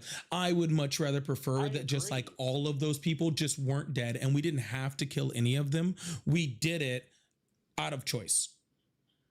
So that's why I don't support the war. Do you understand that 40,000 protesters were slaughtered? Do you understand that? Yeah, that's fucking horrible. Maybe Donald Trump shouldn't have told them to go out and protest. Oh, okay. So you don't think that they should have their rights? Is that what you're saying? No, I 100% think that they should have the right, sir. I also think that they freaking had a president who told them to go protest. Wow, this is big news. So you believe that women should just stay in their house? I'm literally in the middle of responding. Do you think you can give me that chance before you're in awe about it? Sure, go ahead. Yeah, please. no, I do believe that freaking the Iranians should have rights. I think the Ayatollah is an absolutely horrible regime, and I think that they should be wiped off the planet. I literally have no freaking qualms about Khomeini being dead whatsoever. I'm glad that he's freaking gone. Outside of that, sir, the reason why they went and protested, okay, is because Donald Trump told them to go protest against a regime that he knew, or at least should have known, okay, would suppress that protest. He literally told them to go do it. They got killed and used that as a pretext to start a war. And let's also be very clear that even though, okay, we went to war, and you can say it's about that, right? Donald Trump has said it is not a regime change war. Donald Trump has said that he's not going to be able to do a regime. Actually, intelligence already briefed the White House before he even went there and said without it, even with a full scale war, there is only a small chance that they would be able to freaking remove the regime. And without freaking a massive invasion, there is zero chance that they're going to be able to change the regime. So after all of this is done, right, what you're going to have is the Ayatollah still in power, the son still running the place, who's now hates America anymore, a whole bunch of radicalized Iranians and a whole bunch of citizens that are still suppressed, that are still going to be executed, that are still going to be jailed and still going to be put in camps. All of the same things that were just happening before are now going to continue to happen, except for now we wasted billions of dollars and a whole bunch of people's lives. Sure. One, the son won't be in power much longer. There's no way they'll let that happen because there's too much. He can't stay in power. We all know that. It's just a matter of time. So that's not even a concern of mine. So do you believe a matter of time? How much time though? Hold on, how much time, sir? What if he's not gone in Donald Trump's 6-week timeline? Do we keep fighting? I believe that at this point, I believe we are searching for him. Oh, but what happens if we don't find him in that 6-week timeline? Do we keep fighting? Well, eventually somebody's going to have to step up in his place. Somebody's going to have to step up to the table and say what's going on with their country. There can't just be a I'm saying the son, if the son stays in power, what if the son is still in power in 6 months? Do we just keep fighting the war? But do we have any boots on the ground right now? That's not what I asked you, sir. I asked you, you said is an unacceptable outcome for the son to be in power, and we will not let that happen, right? No matter the timeline. Yeah, that's what you said. You said no matter the timeline. Perfect. So now listen to what I'm saying, because I'm asking you a direct question. What happens if the son is still in power in 6 months? Do we still keep fighting? It's a valid point. I'll give you that. That's a valid point. And I can say as I don't know what we do. I don't know. And that's a very valid point. And that's something we need to think about too, the longevity of this. No, that's something we should have thought about before fucking bombing them. Okay, this is the problem, sir, is that we do not have clear objectives on what we're actually fighting for. They won't tell us anything. Nobody has told us, hey, the entire point is to freaking take out the regime. The entire point is to get rid of the Ayatollah. The entire part is to freaking decimate the IDRC. The entire point is to freaking free the Gulf nations, or to freaking destroy their nuclear weapons, or to destroy all of their conventional weapons. No one's telling us anything. We don't know what the end game is, okay? What does success look like? And from what I've seen, the whole damn thing has been pretty much bungled. Freaking Pete Hegseth is being asked why we didn't freaking predict, okay, that Iranians were going to shut down the Strait of Hormuz. And he was like, oh, we planned for it, I guess, but yet we're not enacting any plan towards it. Donald Trump got on television and said he was surprised that Iran was attacking the Gulf nations in retaliation for us attacking them. Okay, you're saying all these things that the Iranian regime is doing that are horrible. I agree with you that they are horrible. Okay, I agree with you. Okay, what I'm saying is what we are doing is not affecting that, and we don't even know what winning looks like. Okay, this administration does not have the competency in order to actually enact this war. Okay. If your entire point was we got to get rid of the Ayatollah, then I'm listening. okay, then we should go, okay, the entire point of this war is to get rid of the Ayatollah. We're completely going to decimate him. We're not leaving until they're freaking gone. If we got to put boots in the ground, we got to do everything. I would be against that idea because I don't think they're an imminent threat. But at the same point, I'd be against that idea because I don't think that they're an imminent threat. But hell, at least I would know what it looked like. At least I would know what it looked like. At least I would know what our objective is. What's our objective, sir? Sure. I think at this point, I think we tried to wipe out both of the sun and the head. We failed at the sun part, so we have failed our objective. We tried to wipe them out. It was a failure. So at this point, we messed up, and they're not gonna admit to a failure in the military, but that is the truth. We failed killing the leader. So now what's next is unknown. It's unknown. We don't know because we don't have the head anymore. We don't know where he's at. So at this point, you're correct. I don't know what's to come. And and that's one of these things where do we go from here? I mean, seriously, where do we go from here? Yeah, this is why we shouldn't have, sir. This is why we shouldn't have attacked. Okay, the head of the Ayatollah Khomeini, was 86 years old. 86. Okay, they had already planned for him to be dead because he's 86. Him and every single one of his leaders and his entire cabinet had 4 lines of succession behind him. Okay, 4. All right. All just one more radical and crazy than the last one. Okay. One more radical and crazy than the last one. All right. You don't take out these regimes. The entire point of regimes like this is survival. Okay. And I think that's where people just get so confused. They don't like people are like, oh, they're not winning this war. They're not trying to win this war. They're trying to survive, and they're trying to make it as painful on everybody across the world as they can. And in that, they're succeeding. Okay, they're disrupting trade. They're disrupting the oil supply. They just hit a freaking UAE oil depot today. They just hit the Dubai airport. They are disrupting the entire world supply of oil, right? And they're surviving, right? I don't even know if this sun is in the country, okay? I don't know. Hopefully our intelligence does someplace.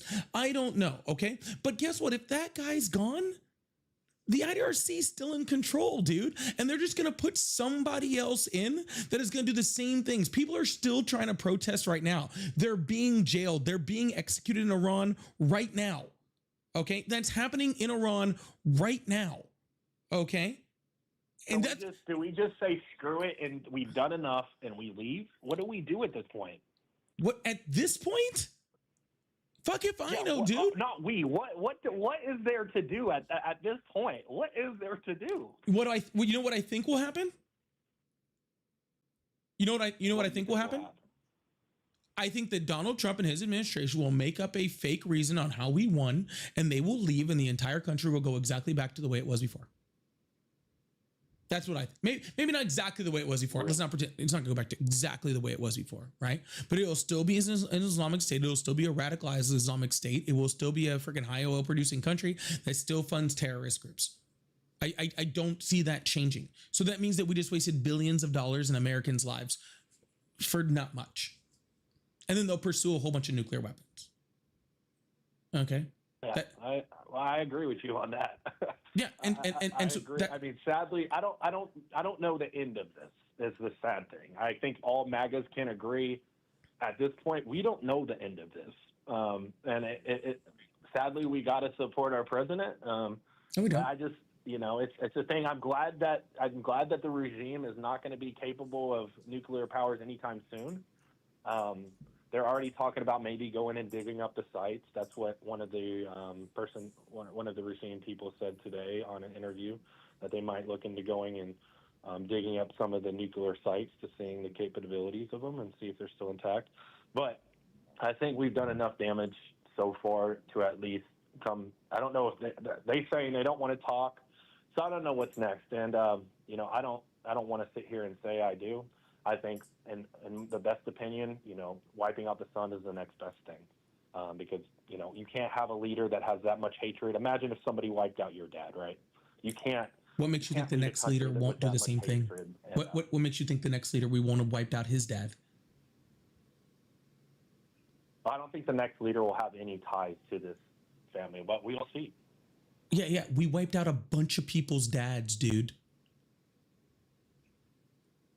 It doesn't have to be the son or a cousin. It can be anyone else in the regime, a son of their minister of defense or something like that, where we wiped out his whole family too. And then he's the next leader. Okay? Like, and this could go over and over and over and over and over. And let's be honest, the next leader is most likely somebody who is even more radicalized due to this attack. Okay? This is why attacks like this don't work. All right? And you'd think we would have learned this in Iraq or Afghanistan or any other times we have tried to do this exact same fucking thing, dude. Shit like this doesn't work. Okay? When we create diplomacy, okay, that's what works. All right. When we bring people into the fold and economically tie them to us. All right. That's what slows down these countries, right? Iran wants to what would have stopped it? What was stopping Iran from being like a future ally, right? That way would have stopped doing, they would have stopped doing all these horrible things. They've pushed down our throats is that they don't want to talk to Trump. They don't want to talk to anybody on the negotiating tables. That's what they're saying. Is like they don't want to talk to anybody. Why would they? They're not trying to communicate. They don't want to talk. They don't want. Why would they talk about anything? Why would they? Were talking to us and we bombed them. Why would they talk? They were talking to us. We were in the middle of negotiations with Iran when we bombed. We were talking to them. Why would we start talking now that you're bombing us? Like if I were them, like why would they do that? Like that'd be like Japan bombed Pearl Harbor and the US president comes up to Japan and is like, "Oh yeah, well now let's negotiate." No, now fuck you. Why would they be if they were willing to talk and then we bombed them? Why would they be willing to talk now? Like just being honest. Why? That's a good point. I don't even know what to do, really. Like I don't know. Like I know this looks stupid. I'm just like I don't even know what to say. Like because I didn't even know they were even trying to negotiate. We were literally in negotiations with them. That's a whole different topic. We literally had met with them the weekend before we bombed them. Like our I think it was Steve Witkoff was out there and freaking all of Donald Trump's special envoys to what the fuck ever. We were literally meeting with them, right? And then we stopped negotiations. And that's the second time we were negotiating with them in June on nuclear deal. And then the next week we freaking bombed them. And then we were back in negotiations with them again. And then we bombed them again. Both times in the last year, we've been in negotiations with sets of negotiations with them twice. And we bombed them both times. And now you expect them to just come and talk? Like, what are we talking about, dude? Like, what are we talking about, dude? Like this is, it's just crazy, man. Like, dude, you can, and let me be very clear to everyone out there. You can 100% be against the Ayatollah, think the Ayatollah was horrible, right? Be glad Khomeini's dead. Okay? Wish for more for the Iranian people. Okay? To wish that we can help them in some way get out of this from outside of this horrible regime and to help them to gain the freedoms that we took away from them, by the way, that we took away from them by installing the Islamist regime freaking 50 years ago to begin with. Because the reason that they're in this situation is because the CIA installed an Islamist regime because we were afraid of the fucking communists. All right. Oh, so hell no. So no, we no, installed. Now you're doing okay. Now I gotta cut you off because that's a little crazy, dude. Look it up, I don't homie. know about all Look it up. I don't. Look it up, bro. This is history. We literally armed the Islamists against the communists because it was the middle of the Cold War and we were afraid that Iran was going to get too close to the Soviet Union. So we armed the Islamists over the communists. That's how the Islamists are in. No way. Hell no. Get the hell out of here, dude. I gotta look at what is this called? I gotta hold on. Let me Bro, pull this look, up. dude. There is no way this is real. You're saying the CIA started this? CIA started. I mean, the CIA is always doing some fuck shit. But regardless, yeah, the CIA installed the Islamist regime. You didn't know this?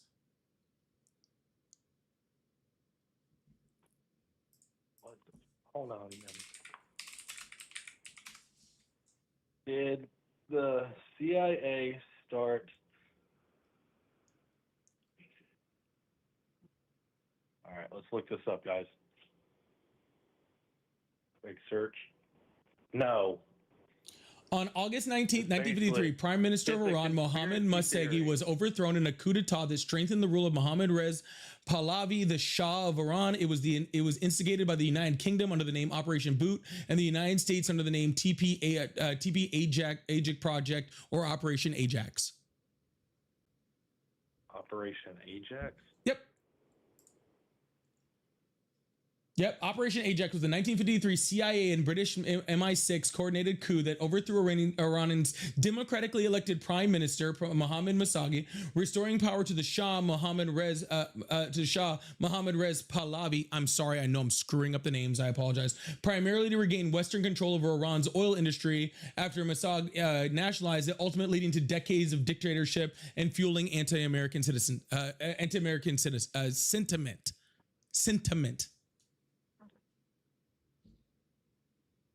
Yeah, this is a little too deep, dude. I ain't gonna lie. I'm a little too young for this shit. How old did you say you were? I didn't know. 25. I didn't know this. Yeah, man. If you don't learn about history, then you're destined to repeat it, right? Yo. So okay, damn, like what the yo, this is crazy, bro. I'm tripping out. So wait, so what yeah, I gotta do some more research about this. This is actually fucking crazy, dog. I'm reading what the, all right, hold on, man. I gotta call y'all. Dude just hung up the phone. Holy shit.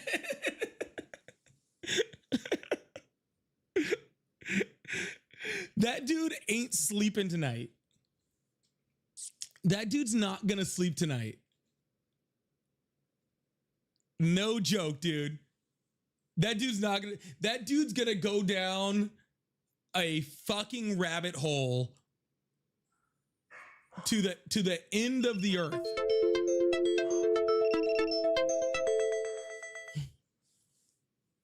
If you guys are looking for good history lessons on stuff like this, well, y'all, please make sure you guys hit that follow button, hit that subscribe button if you haven't already. I really do hope he goes and educates himself. I truly, truly do. But please make sure you guys hit that follow button, hit that subscribe button if you haven't already. I can give you some good history creators too. I can give you some good history creators too. You know, if you guys like support the live, I do have Cash App, Venmo, PayPal. They're all at Polypolitics, just like my name. So I really, really appreciate that. Also, I have the live gift goal. I got the hat and mustaches going over there, trying to clear that off the gift gallery. I also have super chats, super stickers, all those things over there. So if you'd like support, I really appreciate that. We're about to move on to the next caller, but before we do that, loyalty. Thank you so much for the $2 I earned. There's the other I bought. I don't know what that means. I lost you. Scott said, wonder why Iran chants death to America. Yeah, I think that guy might go learn for a bit. Loyalty said the Nobel Peace Prize for him. Yep. Scott says, what's wrong with Trump? Simple answer to everything. Yeah, exactly. And thank you so much, Jessica, Cosmic, Jacob, and Jimmy for the jewels. Also, I really appreciate those. And Chris, thank you so much for the $28 over on Venmo. Said, can you ask the pro-war peeps how they were paying for it? Our healthcare is part. Yeah, exactly. Yeah, we can't pay for healthcare, y'all. But can't pay for healthcare, but we can pay $1 billion a day for a war. I'm sorry. Like I can't help but to smile just a little bit. Cause like I've been down the rabbit hole he's about to go down. Like I've been down that rabbit hole. And it's a fun one. It's a real fun one. Cause he's gonna start learning about Big Dubs in the chat for Chris. Sorry. Chris with a $28. That was absolutely huge. Big Dubs in the chat for Chris. I've been down that rabbit hole like so many times and you start figuring out and start learning like all the fuck shit that the CIA has been doing. If he's anything like me, this is gonna spiral till tomorrow morning. He's just gonna like, we're gonna get into like freaking Bay of Pigs, freaking overthrowing Central American governments. We're gonna get into all Libya, all sorts of shit, man. We're gonna get into South America. It's a fun one. It's a really fun trip. It's a really fun trip. Also, Delissa, if you're still here, if you're here from yesterday, thank you so much for that 10 yesterday that I forgot to thank you for. I really appreciate that. The phone lines are open, y'all. If you support Trump, you can call in. I really appreciate you guys. Kate, thank you so much for the $5. Also said thanks for all you do. I really appreciate that also, Kate. Thank you so much. Oh no, if you guys don't follow, sorry, maybe like super nerd over here, maybe like super nerd, but I think his name is Roy Casagrande. I think is his name. He's this like history professor, dude. Oh my God, I will listen to that dude all day long. Holy crap, he's so good. Hello, how are you? Hey, what's up? Hi, how old are you? 27. Awesome. Do you still support Trump? I do. Awesome. Why is that? Well, I really just wanted to address what the last caller was saying. Seemed like that he didn't have any idea. Like, I feel like Trump was very clear from the beginning of this what the goals were, and as well as Pete Hegseth. It was destroy Iranian proxies, destroy the Iran missile sites, destroy the Iranian Navy, and destroy Iran's ability to get a nuclear weapon. I feel like those goals have been clear since the beginning, and awesome. We're getting pretty close to completion of that. Cool. Can you show me one article, video? I will leave it up to you. Okay. I will leave it up to you. You can pick whichever type of medium you like. Okay. Where they say that within the first, I don't know, 72 hours of the war. It's insane. I mean, I don't want to get into specifics, but you just did. You went into the specific objectives, and I'm asking you where they said that was an objective, because I'll tell you what they are doing, which sounds like.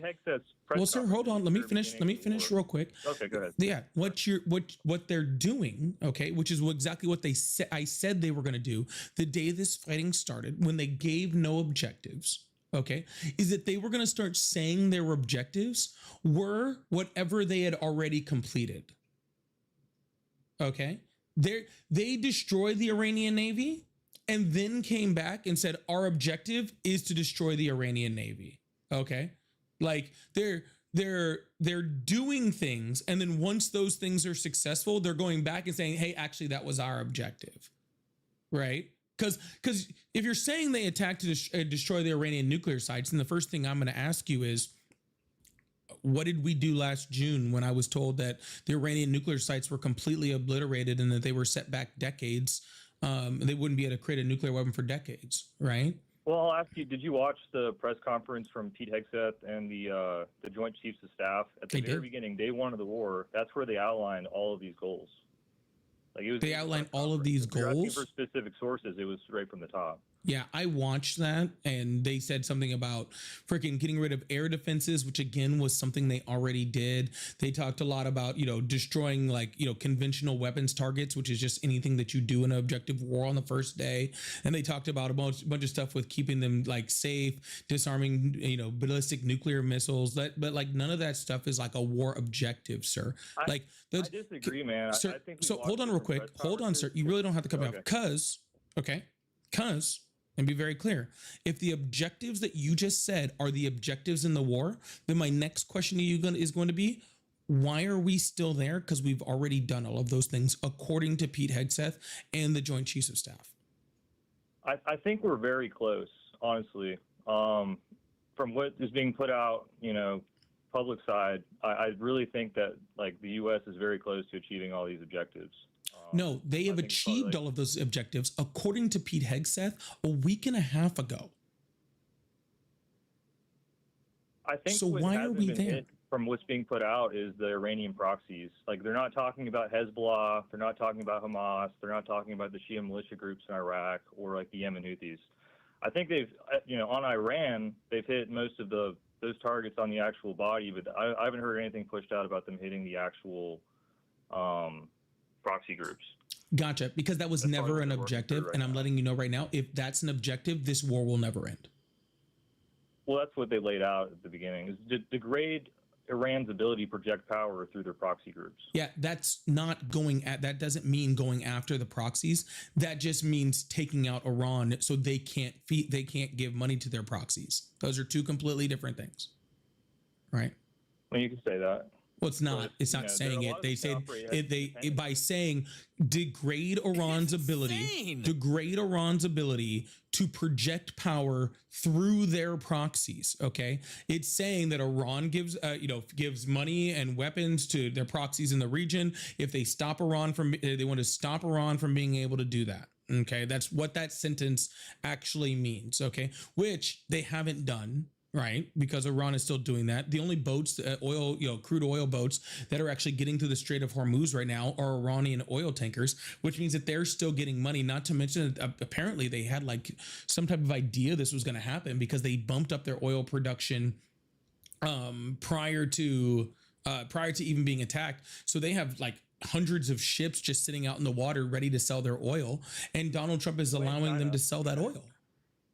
Well, and China ships are able to get through somehow, Yeah, because freaking Iran said, hey, if you're not going to attack us or help the U.S. attack us, we'll let your boats through. Yeah.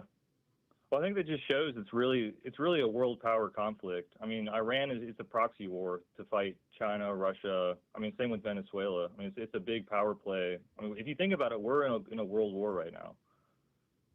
Through Russia, through what had just happened in Venezuela, through this. I mean, it's a global power war. So Donald Trump got us into World War III, and you're happy about it? I wouldn't say Donald Trump got us into World War III. Excuse me? I would say it was already something that, I mean, the global powers are trying to project influence all the time. No. You just said we're in World War III. Yeah. Who went into Venezuela? We've been in World War III. Who went into Venezuela? Russia went into Ukraine. Since Russia went, that's the most ridiculous thing I've ever heard in my life. How are two countries fighting each other a world war? Because if that's your example of what a world war is, then we've never stopped being in a war, right? Well, I mean, it's not just Russia versus Ukraine. It's essentially Russia versus NATO versus, with the U.S. involvement. I mean, but it wasn't. Given none of us have boots in the ground, but there's billions of dollars invested in Ukraine right now. Yeah, that's not the same as a world war, sir. Sir, us giving money to our allies is not a define a modern world war as. Let's define our terms. What a world war is, we're freaking all major countries within the world, and probably a lot of the minor ones, but at least all major powers in the world are attacking each other with at minimum conventional weapons militarily. So you define it as of right now, major powers have to be in direct conflict, not just through proxies, not just through money. Correct. They have to. Because if you go through proxies, then the Cold War was World War III. I don't define a world war that way. I see it. It's more. I mean, I don't think by that definition a world war is even possible with nuclear powers fighting each other. Maybe it's not, sir. You're the one that's making the claim that it is, because if you're saying that proxies, the existence of proxies and funding through proxies is World War III, then the Cold War was World War III. We'd actually be going into World War IV. Tried to say Donald Trump is responsible for it. So if you're saying it's World War III, then Donald Trump is responsible for it, because Donald Trump is the only one that is a major world power that is projecting that is trying to project fucking military force against multiple countries. Against countries that you claimed were in it, against Venezuela, against Iran, that you said is freaking by proxy against Russia. You're the one sir, I'm just using your definition. I'm not creating my own. I don't believe we're in World War III. I believe that we could get into World War III because Donald Trump obviously doesn't know what he's doing, right? But I don't believe that we're in it right now. I don't think if you see it as like a global power fight already, then you're just pinpointing and looking at one specific war, when you have to look at everything going on simultaneously to like really understand what's going on like across the world right now. Sir, Donald Trump literally said he solved 7 or 8 wars since he became president. How if 8 wars are all going on at the same time, including one that we were involved in, that Israel was involved in, that India was involved in, that Russia was involved in? If all of those were happening in the same time in the first 6 months that Donald Trump was president, wouldn't that be under your definition of world war? I mean, it happened way before Donald Trump. Sir, they were all happening under Donald Trump at the same time in the first 6 months, according to him. Under your definition, would that not be World War III? Yeah. Okay, so we were already in World War III. Donald Trump ended it in June of last year. What? When did Donald? I don't see what you're trying to get at. He said he ended all those wars. Well, I think what he was trying to get at that he is not. Yeah, I really don't see what your point is. Yeah, Donald Trump tried to claim that he ended a bunch of wars. I think that's just pinpointing one example. But my larger point is that this conflict was already going on for here's the sad a long part, sir. amount of time. You don't understand my point, which is hilarious because I'm not making a point. I'm literally repeating your point back to you. And you're saying it's confusing and doesn't make sense. You're right, sir. I'm not making a point. I don't believe any of this shit. This is what you're saying. You're saying that if all of these wars are going on at the same time, then when we're in World War III, I'm literally just repeating your point back to you, bud. Okay. So if it's confusing and doesn't make sense, that means your point is confusing and doesn't make sense, which I completely agree with, sir. No, your point was that you brought Donald Trump into his claim that he ended all war.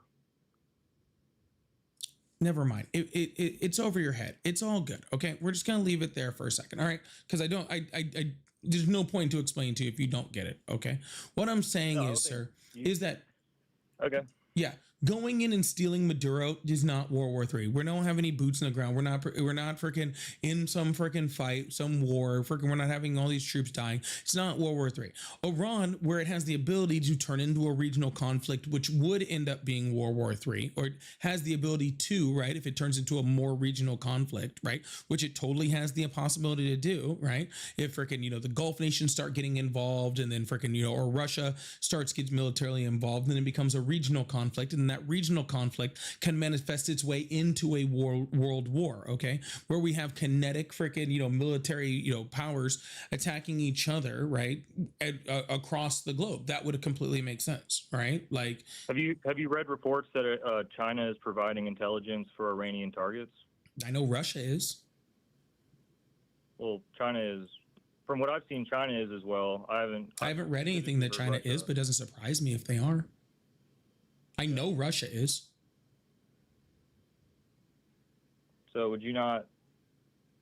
Your point is that you don't think it's a world war because direct powers aren't fighting each other, but I don't think it's actually possible as of right now with 2 nuclear powers to fight each other directly and not escalate. So what you're saying is you don't believe it's possible, so you're just going to change what a world war is to make it possible? I mean, that's what's been going on since the Cold War. Yeah, so that's all you're doing. You're saying, I don't believe that it's possible, which it is possible. It's 100% possible. It is completely possible for us to get into, kinetic attacks with conventional weapons, with nuclear powers. That is 100% possible. I don't know why you would think that it wasn't, right? But regardless of any of that, you're just going to change what a world war is just because of that and say if China is giving them intelligence, then it's World War III, right? That's like saying we were involved in World War II, right? Because we were selling tanks to the UK, to Great Britain at the time, right? Just because we were helping Great Britain to fight the war in World War II doesn't mean that we were involved in World War II. We didn't get involved until we attacked Pearl Harbor, right? So it's an important distinction in between providing support for a country that's at war and actually being in that war, right? We weren't at war with Russia because we were providing freaking weapons to Ukraine to help them defend themselves against Russia. That's ridiculous. And providing intelligence for targets. Yeah, that doesn't mean we're at war. Okay. I just define it differently. It's just about how you define what a war is, I guess. I mean, I didn't say sir. It's not. You're just making up stuff, dude. That's all you're doing. You're just redefining it because it doesn't fit your narrative. my narrative? Mm-hmm. My narrative is just that it's a global conflict, and it's been going on for well before Donald Trump. I don't think you can attribute it to one individual. Sir, you didn't say it was a global conflict. You said it was World War III. You're changing the definition of a world war conflict and changing the definition of war in order to fit that narrative. Okay, that's what you're doing, right? If you're just saying, oh, it was a global conflict, okay, cool. So all you're saying is that we had disagreements and funded proxies with people. Okay, cool, whatever. Yeah, we've been doing that since World War II ended, for the most part. I just think you're nitpicking like my definition, but it's not. It's a moot point. No, I think that you're just trying to create things, like I said, to fit your narrative. I don't know what to tell you. Okay, all right, that's your opinion. Yeah. All right. That's all I wanted to say. Yeah, I'm not sure if you had anything else, but I just wanted to address the last caller who didn't seem like he really understood the topic. Guess we're 2 for 2 then, huh? I tend to disagree, but thank you very much. Yep. All right. Well, make sure you guys hit that follow button, hit that subscribe button if you haven't already. I really, really appreciate you guys. Thank you guys so much for being here. Guess we're just using our made up names. I don't know what to tell you. Oh my goodness. We're going to move on to the next caller. Keep this thing going. Humble Hufflepuff, thank you so much for the $10 super chat. Said, I wouldn't mind talking to you, even though I'm not a Trump supporter. I'm a progressive Marxist and wouldn't mind talking, but I'm so confused about why you are talking to Trump supporters. Because I can sit around and talk to progressives all day long and we get nothing accomplished. What do you may do? Sit there and like hang out with you and just be like, hey, do you agree? I agree. Let's agree. Yeah, no, dude, I'm not like Mag. I don't sit in echo chambers. We got to have conversations at a certain point. If you guys like support, I do the hat and mustaches up on the live gift goal over there too. If you guys would like to support, I think I need like 6 of those from one person or something to hit the live gift goal. If you'd like to help me hit my live gift goal, you can go up, hit my name, hit my gift gallery, help me clear that out. I really appreciate that. Also, of course, I have super chats and super stickers and stuff. Tatted, thank you so much for the $5. Says, is that the CIA with bin Laden? It's a trick. Oh yeah, we can. That whole thing is a whole nother. See, you're trying to get me started down a rabbit hole, okay? You're trying to get me started down a rabbit hole. All right, Tad, I know what you're doing. Which live are you doing? You're in that one. I know what you're doing. Thank you, Tad. Pixie said, I have a coworker whose family is in Iraq. It's heartbreaking seeing her worry every day about them. Send some good thoughts her way if you could. Let's all send some good thoughts out to the people out there in the Middle East and Iraq. And hopefully everybody's doing okay. I really do mean that. Polly, is your first name polystyrene? Is that like glycerine? Glycerine. The problem, what's going on, Heathen said, I don't know why I'm so stunned when callers are this insanely stupid. They have absolutely zero critical thinking skills. Their ability to retain the tiniest fact, all partnered with no self-control. Yeah, actually the last guy, I think he was just trying to make a mountain out of a molehill over here, but I think that was the one before for sure. For sure, absolutely. Thank you so much, Heathen. All good things says Polly. Are you that guy? Your heart your show. Thank you so much. You are that guy. Heart your show. Thank you so much. And Scott said YouTube. Richard Medhurst is one great Iron Dome guy. All right, cool. I'll have to check him out. Say I love that Roy Casagrande. He's freaking cool, man. He does a whole bunch of stuff. He be getting after it, man. He's like in that classroom. I want to go take a history class whenever he's teaching it. All right, phone lines are back open. I really appreciate you guys. You guys rock. Thank you guys so much. You guys are out here just being awesome. Is it 8 o'clock now? Oh my goodness. Oh my goodness. Hello, how are you? Oh, hi. I was totally not expecting a call to actually answer. Oh, hi. Hi, how old are you? I was calling to the live stream thing. Yeah, no problem. How old are you? Oh, how old am I? I am 36. Awesome. Do you still support Trump? For the most part, I'm moderate. I'm not super far right or anything like that, but it depends on the situation. I kind of go back and forth a little bit. No, I would say if you still support Trump, you're still pretty far right. But why do you still support Trump?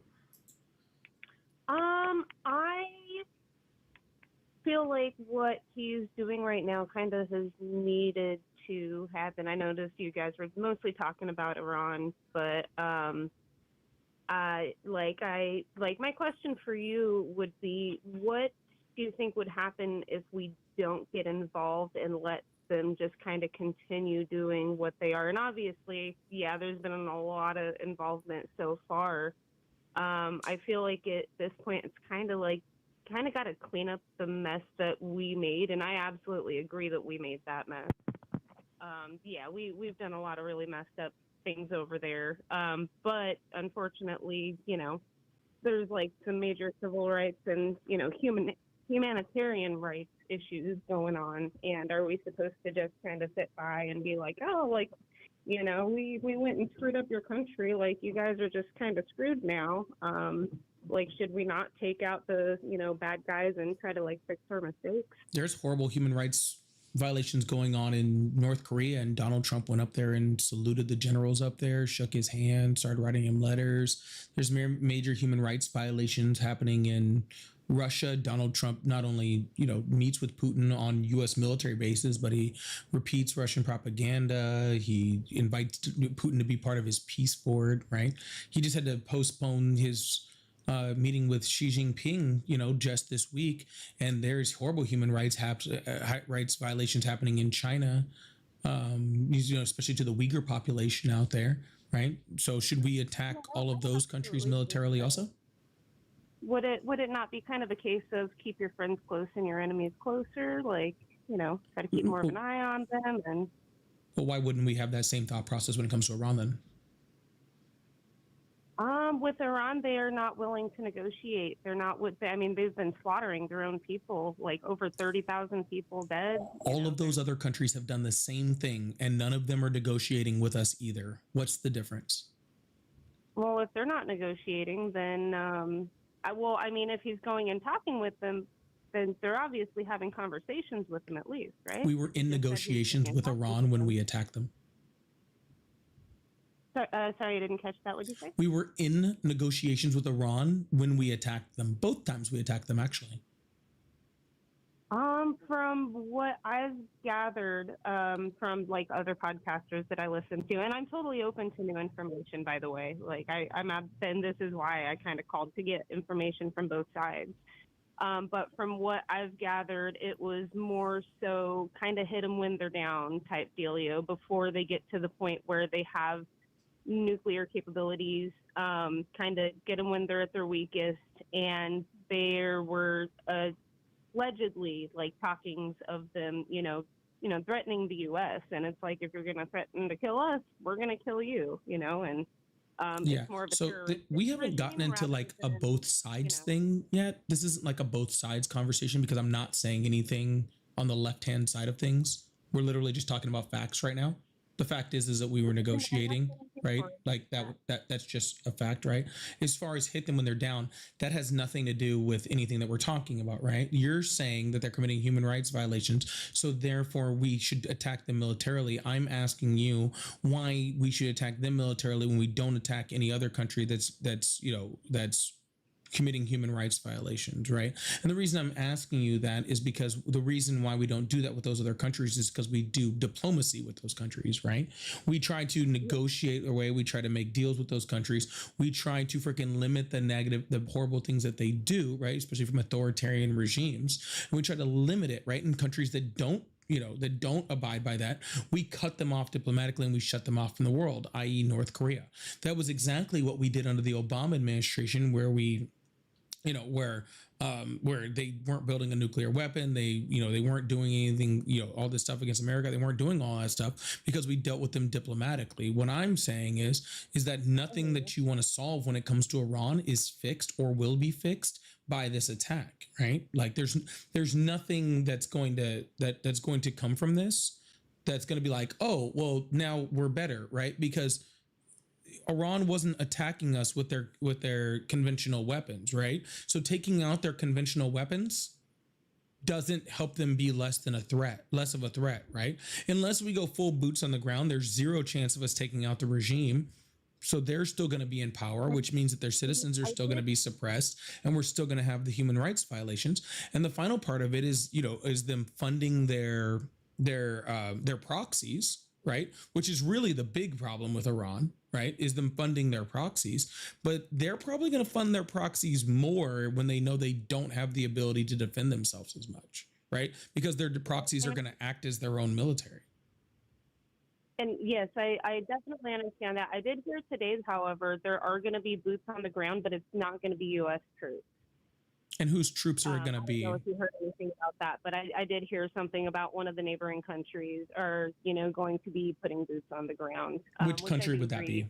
It's going to need to happen, but it should not be U.S. troops. Which country is going to send troops? I haven't heard anything about that. I would love to hear that. It was probably hours ago. I saw it on a news station. I cannot verify it, so I don't know if it's true. But I did hear. I don't think it's Israel. I want to say it's like Kurd or something. You think the Kurds are going in? I don't quote me on. Because last I heard from the Kurds told Donald Trump to fuck off. So unless they change their opinion. Okay, but I do know they were being killed by Iranians as well. Yeah, the Kurds have already said no. Again, unless they change their mind. The Kurds are getting really tired of being the United States freaking play for military that always ends up fucking them over, which we've done for a really long time. So, which is totally fair, 100% fair.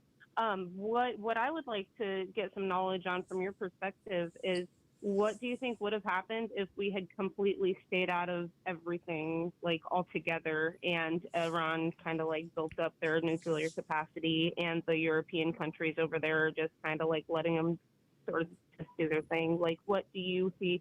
Like, what would you predict as an outcome that would happen if we didn't do this at all? Yeah, and so it's a false argument because I never argued for us doing nothing, right? I always think that we should have been doing something. The difference is I don't think that we should have been doing it the way that we're doing it now, right? Like I think the JCPOA was a great example of a good start to diplomacy with the country, right? Like we had, released some sanctions on them, which when you economically tie yourself to countries, it's a lot harder to fucking attack them. You know what I'm saying? Right? Like, I mean, I'm pretty sure China would love to take us off the face of the planet right now, but we're so economically tied to them, it makes it very, very hard, right? So we economically tied ourselves to them by releasing some sanctions. We had inspectors going in to make sure they weren't building up a nuclear arsenal. They weren't freaking using their conventional weapons against Israel or anybody else in the region. And then Donald Trump pulled us out of that deal. And then Iran started, they started enriching up their uranium. They started building up their conventional weapons. They started attacking more stuff in the region, right? So I'm not saying do nothing. I'm saying do the right things, right? I'm saying do the things that actually help the problem, right?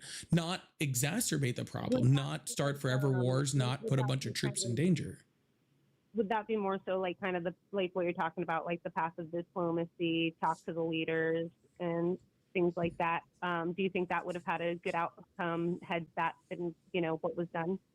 It at least had a chance to be a good outcome. Like what we're dealing right now I don't see any chance of having a good outcome, right? I don't see a chance, right, of us having a good outcome here, right? I think at minimum it's a stalemate, and I think that's the best we get out of this, right? At best, we get a really pissed off nation that spirals into destabilization, right? Which creates radicalization, which creates more, fears of threats to the United States and to our European allies and to Israel, right? To all of those things, right? Yeah.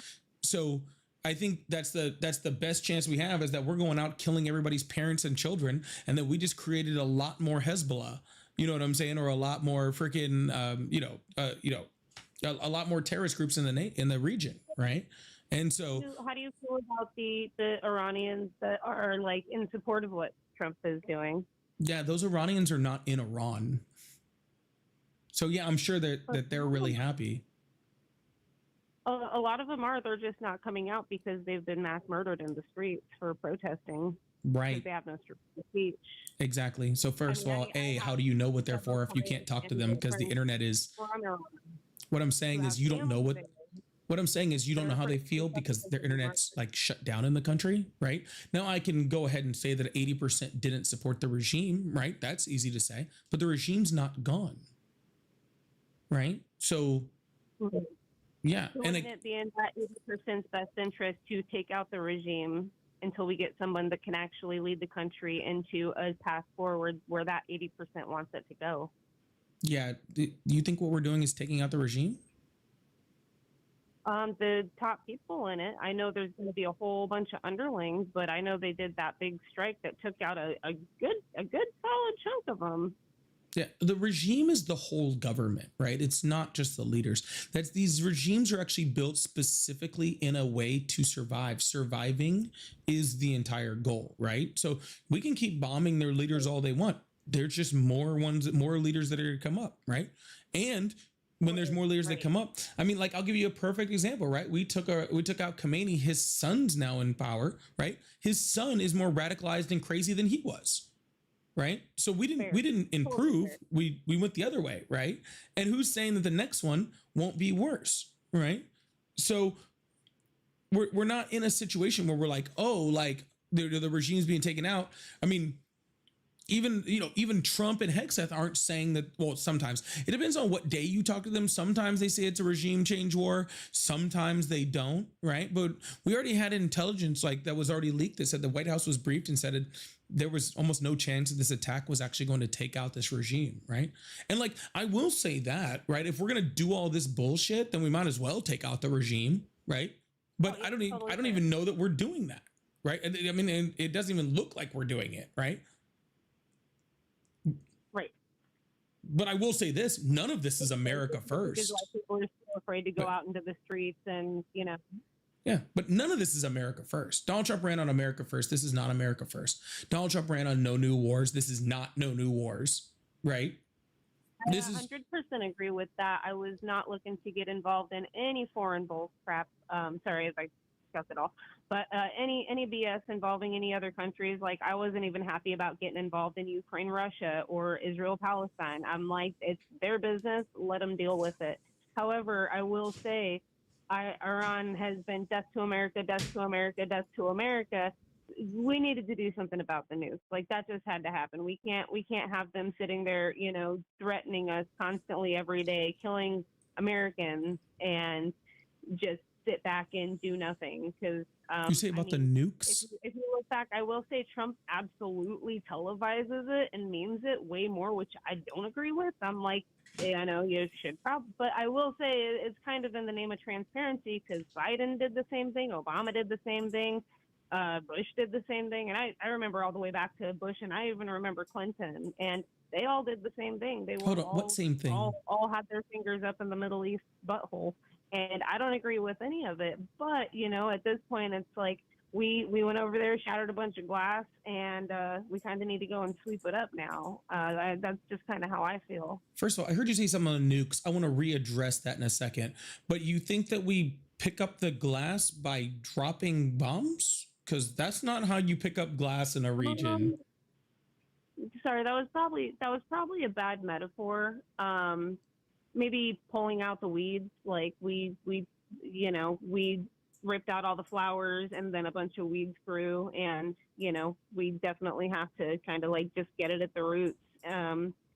But unfortunately, this is something that country is going to really have to do on their own. I'm willing to kind of help them with that, but if there's a country that's saying, we're going to kill Americans, we're going to kill America, I'm like, I'd rather us kill you before you kill us. Sure, they were just saying like they had no ability to effectuate that, right? Yeah, but they're taking it on everybody around them, including people that we are allied with. No, they weren't. Not until we attacked them. They didn't start bombing our allies in the region until we attacked them. Do Do you not remember like the Ariana Grande concert that got bombed? There's been terrorist attacks happening for all the time. There's terrorist attacks There's happening for always years. terrorist attack happening. There was terrorist attack happening before this. There's terrorist attack that have nothing to do with Iran. There's always terrorist attacks, right? But I don't know, Yeah, like those this Iran, isn't ending any of those terrorist attacks. If not, it's probably going to create more. It's not compatible. Like their ideologies are just not compatible with the rest of the world. Does that mean I want them wiped out? No. If they're terrorists, yes, absolutely. If they want to commit jihad and kill innocent people and they want to murder people, yeah, I think any murderers. We're not attacking the terrorists. We're attacking school children. What are you talking about? The terrorists are in Iraq. The terrorists are in Lebanon. The terrorists are in freaking all across the region. The terrorists are everywhere else. They fund the terrorism, and that hasn't. Hold on, ma'am. That part hasn't changed. Okay, that's what I'm saying. There's no amount of bombs that's going to. Ma'am, I let you talk for like so long. Please let me finish my sentence. Thank you. You betcha. Like that's the whole point of what I'm saying is none of that changes. Okay, you brought up the nukes, which doesn't even make sense. I'm not letting you off that freaking hook. We're coming back to that. Okay, but if we're gonna start attacking every country who doesn't like the United States militarily instead of being diplomatic about the situation, then guess what? We're gonna be at war with every country on the planet. Okay. Like nobody likes this. I think this idea that other countries like us is crazy. Okay.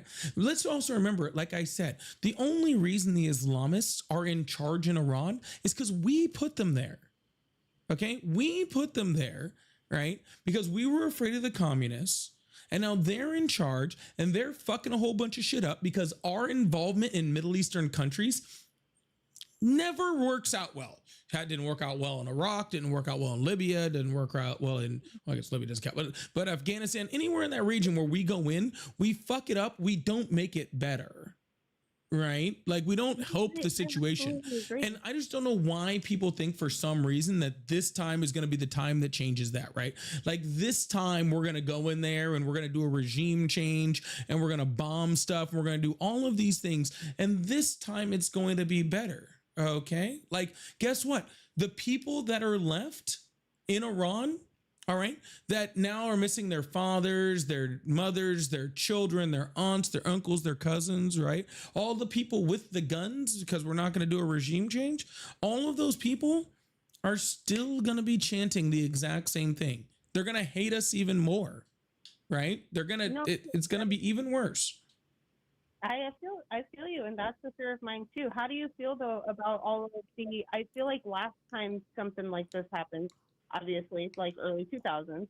I feel like there was not the support of the surrounding countries. This time, pretty much every surrounding country is in support of this, like including Qatar, including I don't know about Afghanistan, but most of the countries around that area, Lebanon, like are kind of pretty much in support of this, which we didn't have last time. Lebanon's a whole different war, by the way. I mean, technically the same, but that's a whole, we're not attacking Lebanon. Israel's attacking Lebanon. Okay. Israel's attacking Lebanon.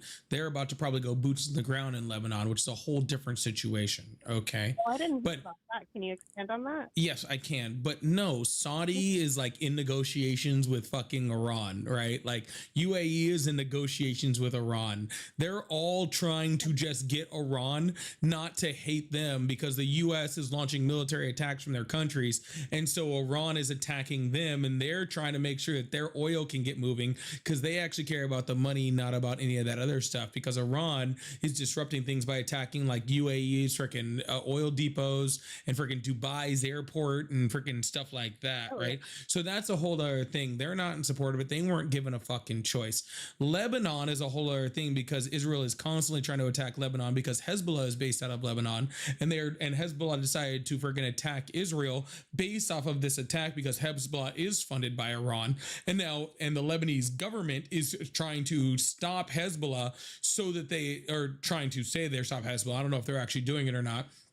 so that Israel doesn't attack them, which at best case scenario is just going to turn into a Lebanese civil war. Gotcha. Okay. And this is why I'm here, is to be on site and learn. What would you say would be the best course of action as of everything up to right now at this point, at this moment? Do you feel like it would be best to just like pull out everything? Do you feel like it would be best to continue with what's going on? Like, what would be the path to peacefulness, and like what would be the best resolution for a solution for all this, in your opinion? You want my honest opinion? You're not gonna like it. Yes.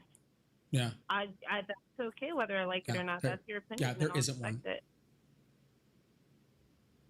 Sorry, what was that? There is not one. It doesn't exist. There is no peaceful resolution. There is no good outcome. There is none, right? And that's the sad part, right? Because this is what should have been thought about before we went in, right? Like if we leave now, we accomplish nothing and the country is radicalized, right? Bad outcome, right? Horribly bad outcome, right? If we stay until regime change, we're in an extended long war where a lot of Americans are going to fucking die, right? Because we're going to have to put a lot of boots in the ground to invade the country. That's also not an acceptable outcome, right?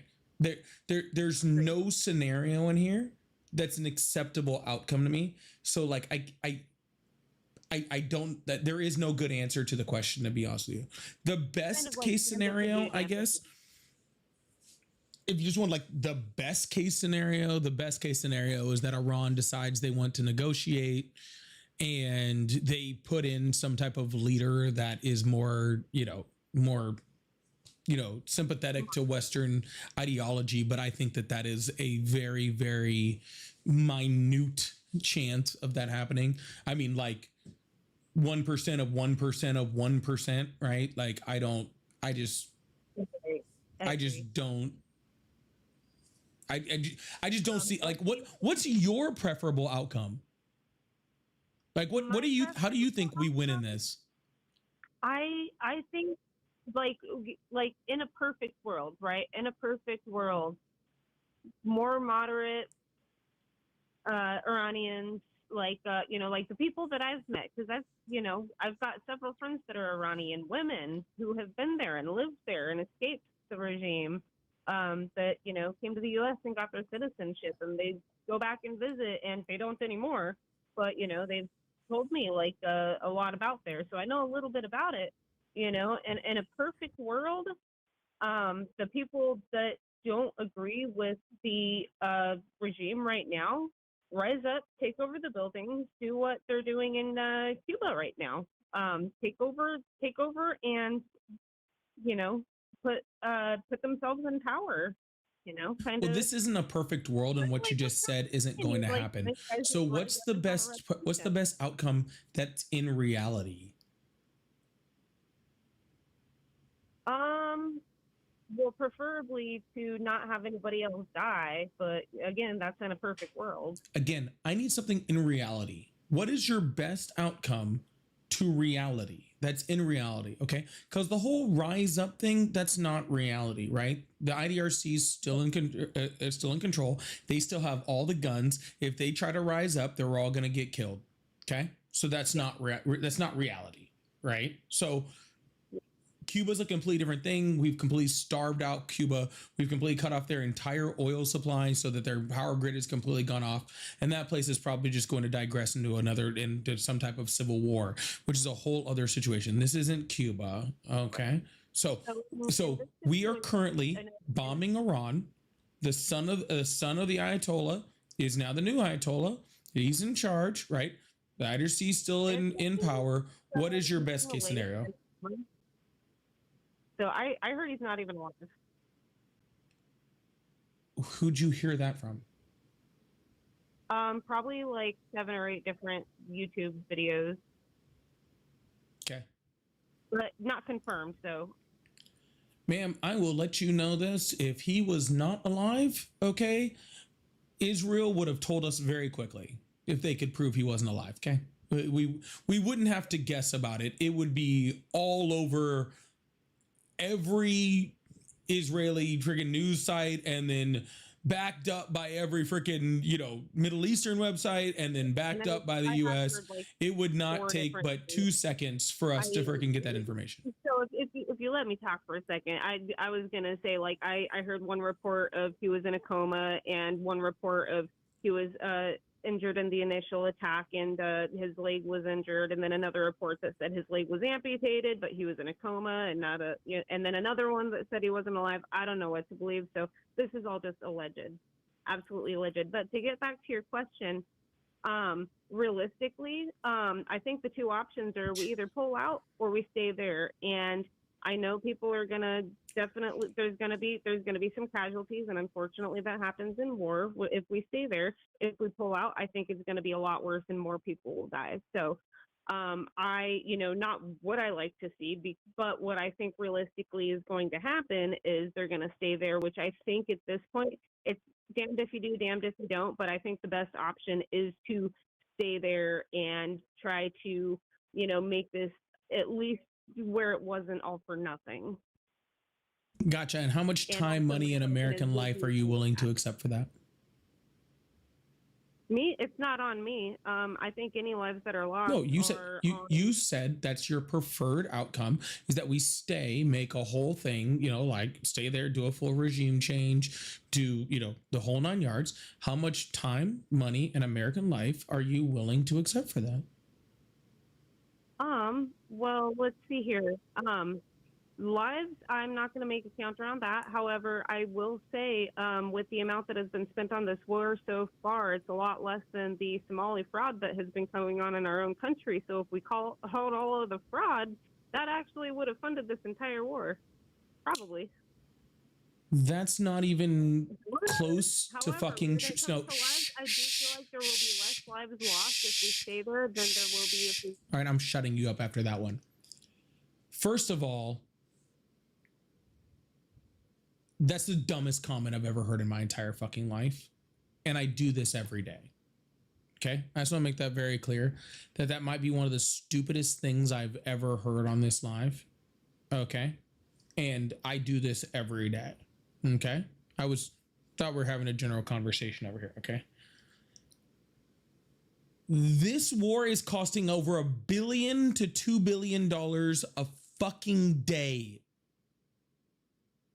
Okay? A fucking day. Okay? That means that every day that this war goes on, okay, it is quadruple the highest estimates of any fraud that happened in Minnesota over the course of years. Okay? Over the course of years. The highest estimates. All right? So, what we could get out of this? Probably, we could get, ACA subsidies out of this. Actually, I think we're already like a third of the way through like all those ACA subsidies that, that Congress shot down, right? We're a third to like a halfway to all that money that we couldn't afford for ACA subsidies. We've already spent on this war, right? We're already almost there. All that money we had to cut for people that were on Medicaid or SNAP benefits that Donald Trump took away in HR1, right? We could fund all that shit with the cost it's taking to do this war, right? All of it, right? Like if this war goes on like 4 more days, we could have funded all those Medicaid cuts. We could have funded all those SNAP benefits.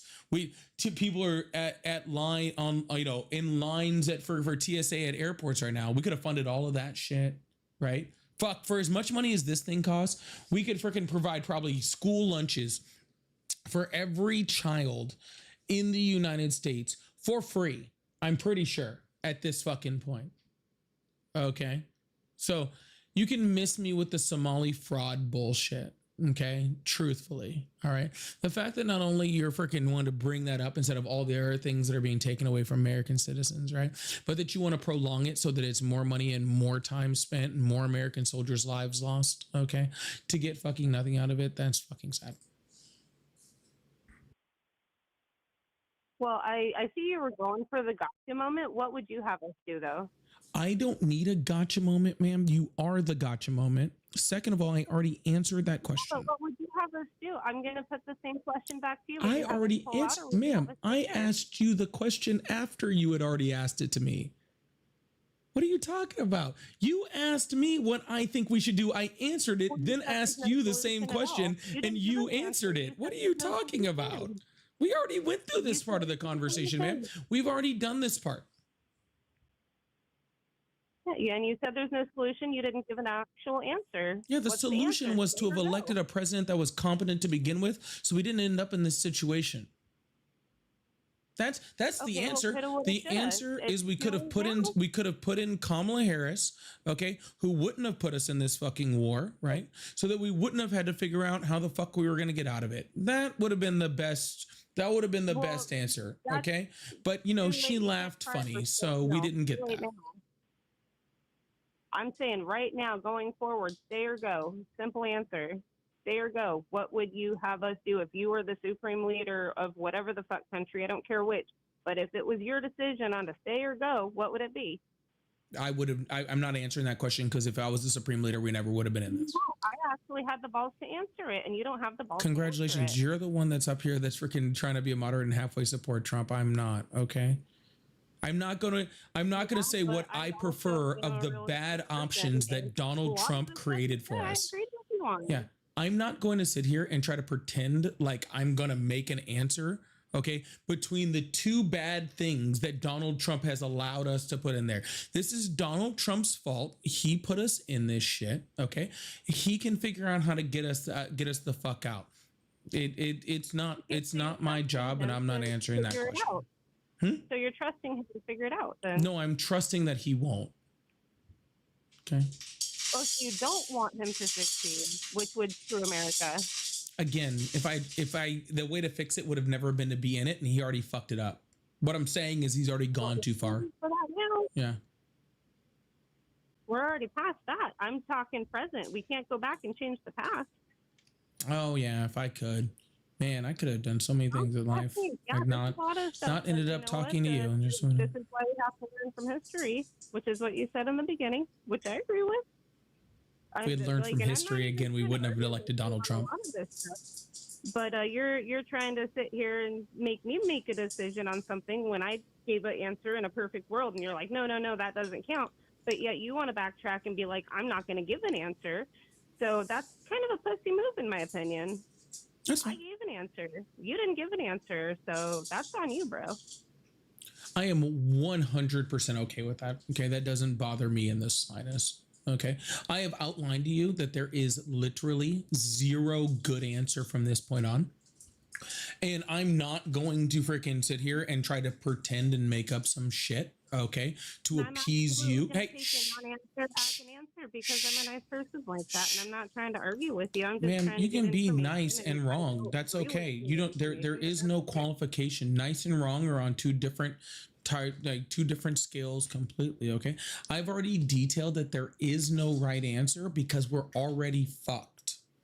Okay, so now you're asking. Now pretty much what you're saying is, well, now that we're already fucked, which way do you want to be fucked? And I'm not answering that fucking question. Okay. Do you want it to be ass or in the tank? Because yeah, exactly. So I get it. I absolutely understand where you're coming from. Well, and you voted for it, right?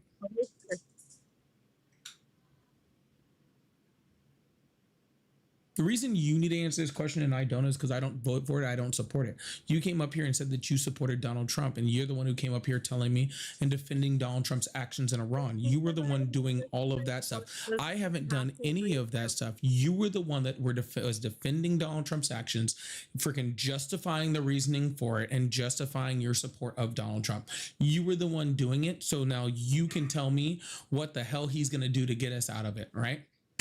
I don't need to do any of that because I don't support Donald Trump. I don't support his actions. I think that he was wrong in doing everything that he did. And I think that his decisions will be bad, that regardless which one he decides, we will be fucked regardless. Here's what I can probably guarantee, which is the really, really sad part, is whichever decision is the wrong one, he'll probably end up making it. Like if there's one that's like a 4 on the bad scale and one that's like a 9 on the bad scale, he probably will find a way to choose the 9. And I don't know how he does it, but it is, like pretty impressive. Like it takes almost like work to try to be this bad at decision making, to be completely honest. But hey, yeah. And I could say the same about Kamala. I think she would have had us completely screwed. She couldn't even talk straight when she was speaking to people. Yeah, so this is what you guys do the second that you guys get your ass whooped in a fucking conversation is you go, but Biden or but Kamala. Bro, nobody's talking about Kamala Harris and she hasn't been politically relevant in 16 fucking months. Now you're fucking whining about Kamala Harris, dude. Fucking just because you support freaking Mr.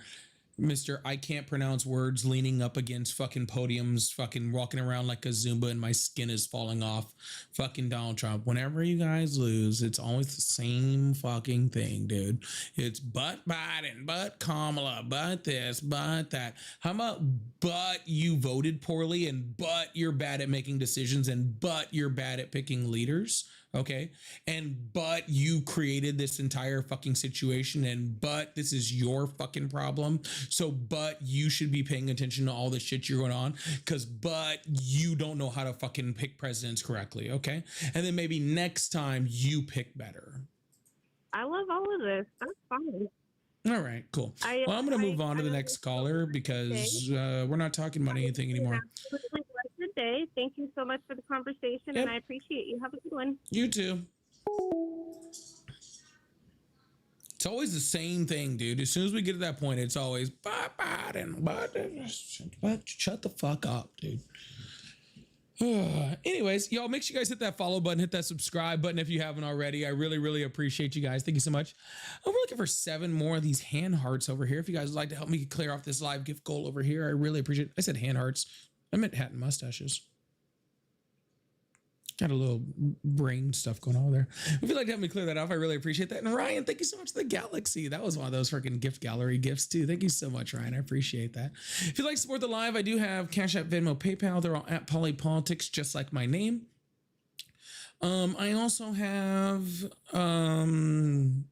super chats, super stickers, all sort of stuff, so I can throw them up and have some fun with those in between callers. Scott, thank you so much for the $5. Said, what pisses off Trump wants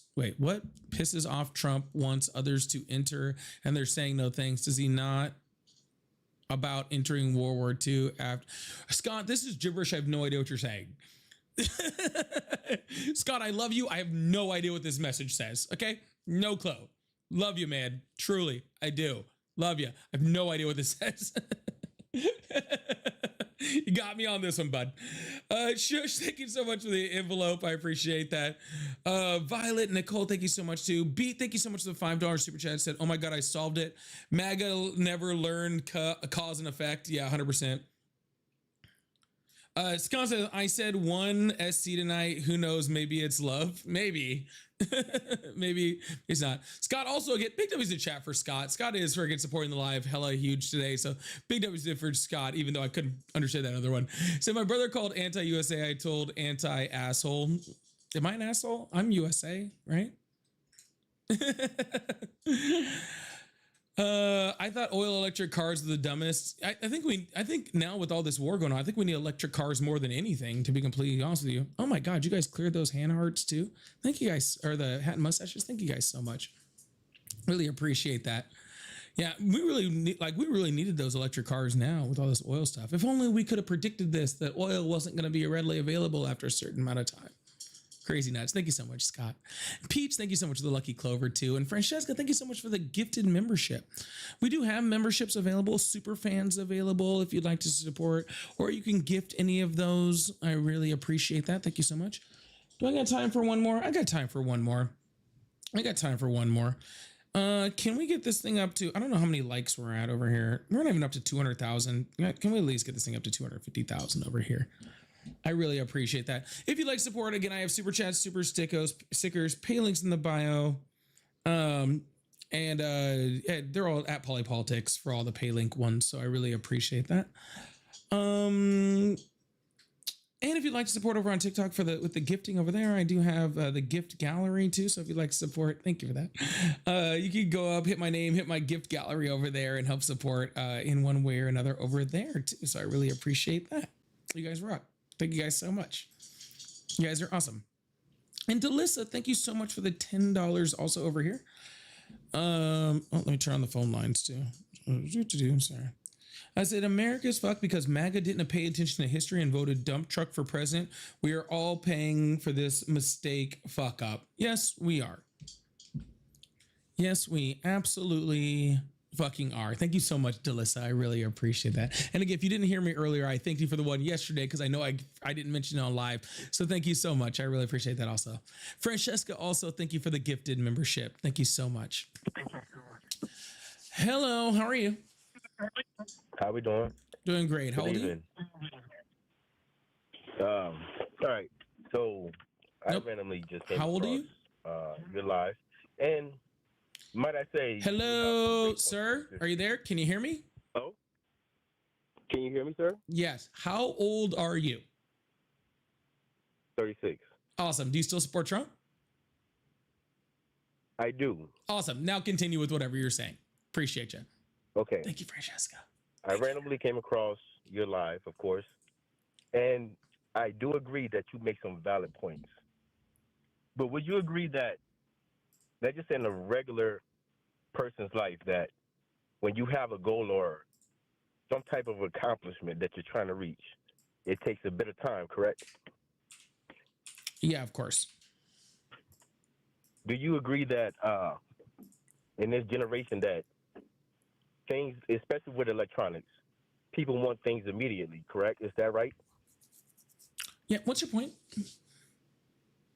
I'm saying that I support Trump because I feel like it's a strategic move that he's playing. I feel like he's playing chess in this situation, especially dealing with the Iran and Venezuela, the oil situation. And of course, we all know that Venezuela's oil is kind of trash. And obviously, most of the world's after Iran's oil, right? And I'm talking about the United States as a business aspect. That's the point that I'm speaking from right now. Yeah, I don't really understand what you're saying. The reason why we cut off Venezuela's oil is so we can try to stop Cuba from doing whatever the fuck Cuba wants to do, because Marco Rubio has a vendetta against them. And when it comes to Iran, yeah, it's another Middle East war because of oil. Like, awesome, I guess. We were energy, sir, we were energy independent in 2024. We were outproducing Saudi Arabia and Russia. We were setting records. Why do we need Middle Eastern oil? Well, we're we getting taken advantage of by all of these other countries that we're supposedly protecting, right? No. What do you mean? I mean, no. You asked, were we being taken advantage of by all these countries that we were protecting? And I said no. Yeah. No. Why would you not agree with that notion? What country that we were protecting was taking advantage of us? Most of the countries in the Middle East, where we have most of our air, name one. Our air bases and our military bases that are currently being attacked, that has been being attacked for the longest time. Do you see New York right now? Not currently, but it's kind of hard to see from Florida. Yeah. Everyone forgets that 9/11 was literally 20 years ago, 21 years ago. And 25 years ago? To do with race, but the way that all of those states, the way that played out, there should be no reason how all of these prices, especially dealing with oil, of course, is causing all of this inflation and whatnot, but the way that New York is looking right now is a prime example of how everything else can go with that type of leadership. And I personally feel like that's what Trump is strategically trying to rid of. Israel may have a hand in what we're doing. You know, obviously it's a teamwork thing that we're doing right now. But I think that they're going to I think that they're gonna bleed themselves, Israel, and we're no longer gonna need them somewhere in the near future. If things play out the way that they're, as like how I'm seeing it from like a chess standpoint. Like, do you get what I'm saying? Like, do you agree with anything that I'm saying? Sir, I don't know even what the fuck you're saying. Okay, you're not saying anything that is even worth me fucking trying to bounce through my fucking brain cells in order to figure out what the fuck is going on. Dude, I don't know what the fuck you're fucking saying, bro. Like, straight the fuck up. Like, do you have this is complete fucking incoherent word salad. What the fuck are you saying to me? This shit is funny, dude. Thank you for hearing me out, brother. Did I hear you out? I don't know what the fuck you said. I don't know what the fuck you just said. You just thanked me for hearing you out, and I don't know what you just said to me.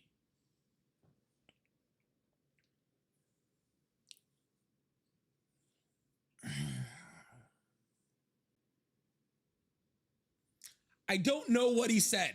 I don't know what he said. I don't know what he said. Okay?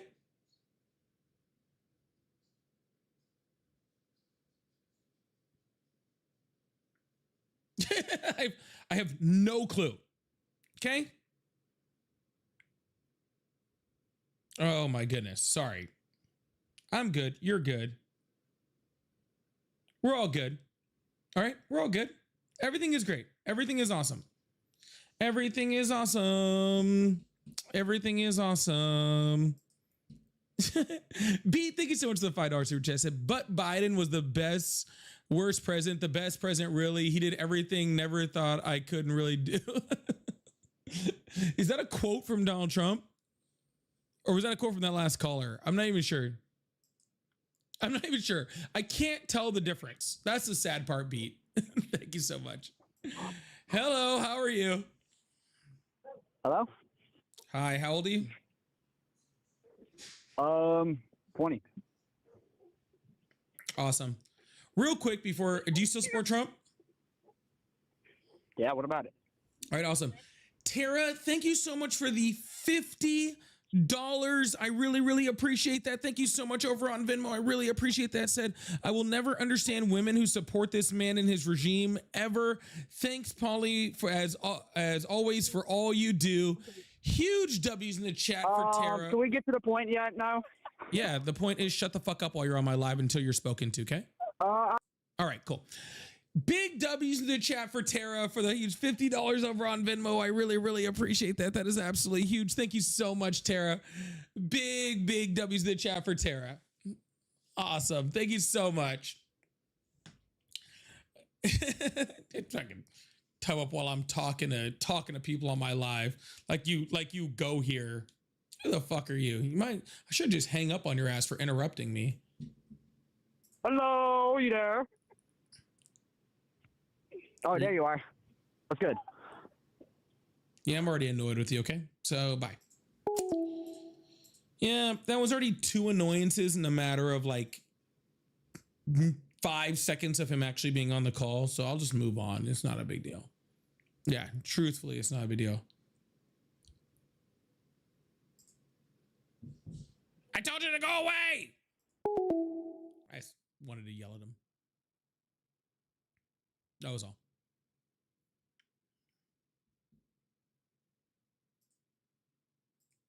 I just wanted to yell at him. Hello, how are you? Hi, buddy. Hi, how old are you? 48. How are you? How old are you, sir? It sounds like you're trying to talk to me from another room. Yeah, I'm driving a truck right now. I'm speaking through a speaker.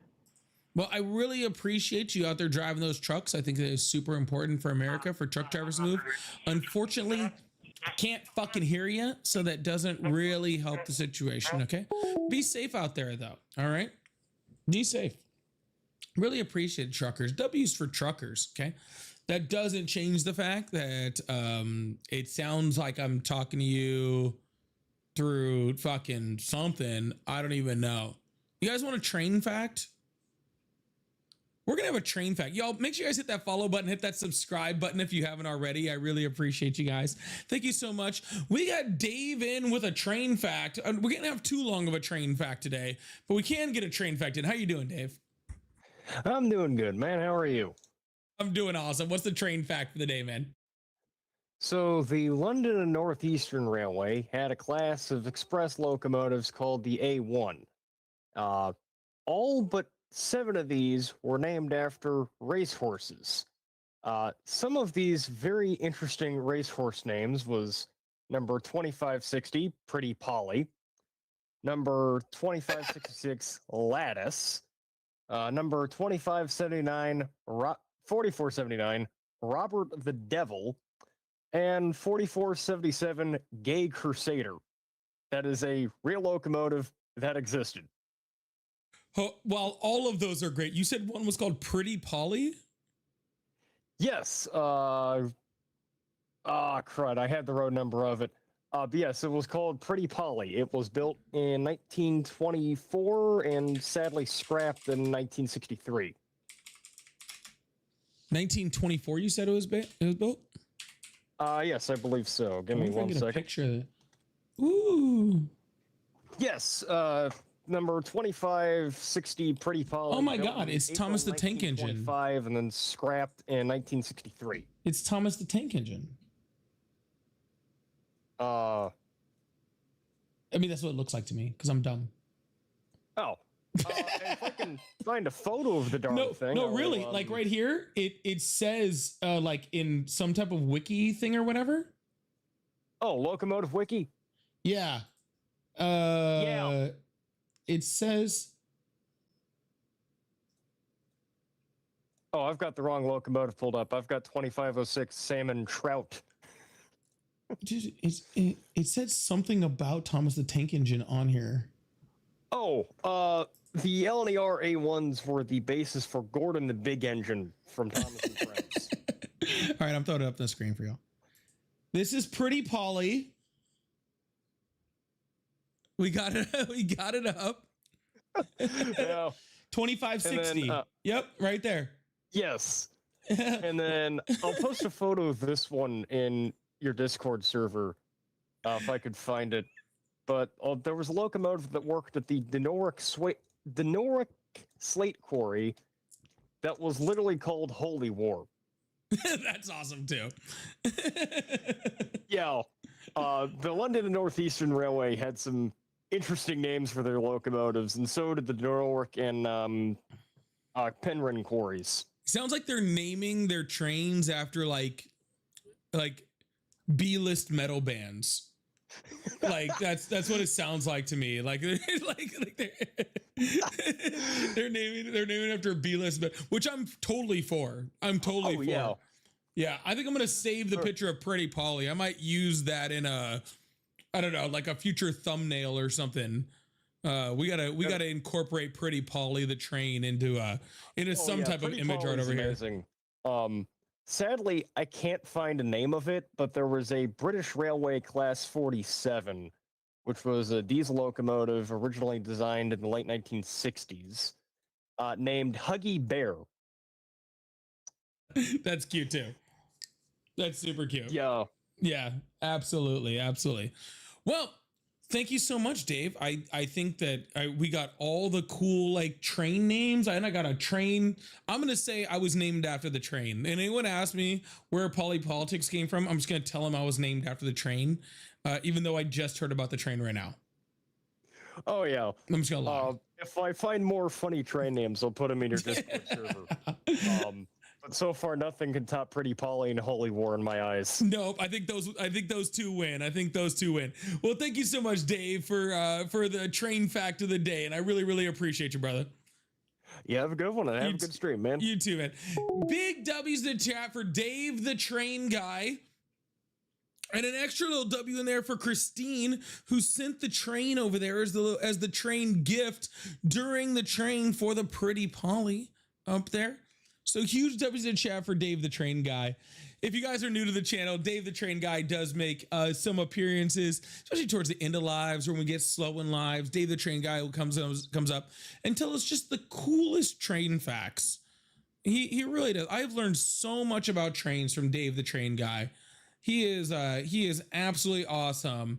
If you get him going, the whole live will become trains. I'm pretty sure he could just do his own live talking about trains, and I'd probably show up and stay for probably longer than I should. Okay, just being honest, I'd probably stay for longer than I should. All right, Joe. I think with Dave the Train Guy and us just pulling up to that 3-hour mark, pulling up to the 3-hour mark, like I just, like I'm a train over here. Chrissy, thank you so much for the money gun. I appreciate that. I think we're going to go ahead and end the live. We're going to be back on tomorrow, 7 p.m. Eastern, 6 p.m. 6 p.m. Central. I was going to say Pacific because I am Pacific. That's like 4 p.m. Pacific. We're going to try to be on around that time. So I'll see you guys tomorrow. Make sure you guys are in the Discord. Make sure you guys hit that follow button. Make sure you guys hit that subscribe button. Turn on notifications so you're notified. Make sure you guys are checking out my content. I posted new stuff today too. So make sure you guys are checking that stuff out before you guys leave. There's 800 people in my TikTok right now and like 700 in my YouTube. I expect there to be that many more likes on my video when I get off. Okay? So go check out my new video today. I really appreciate you guys. Go do it now. Go do it now. I love you guys. I'll see you guys tomorrow, okay? Smoochies. Love you guys. Bye.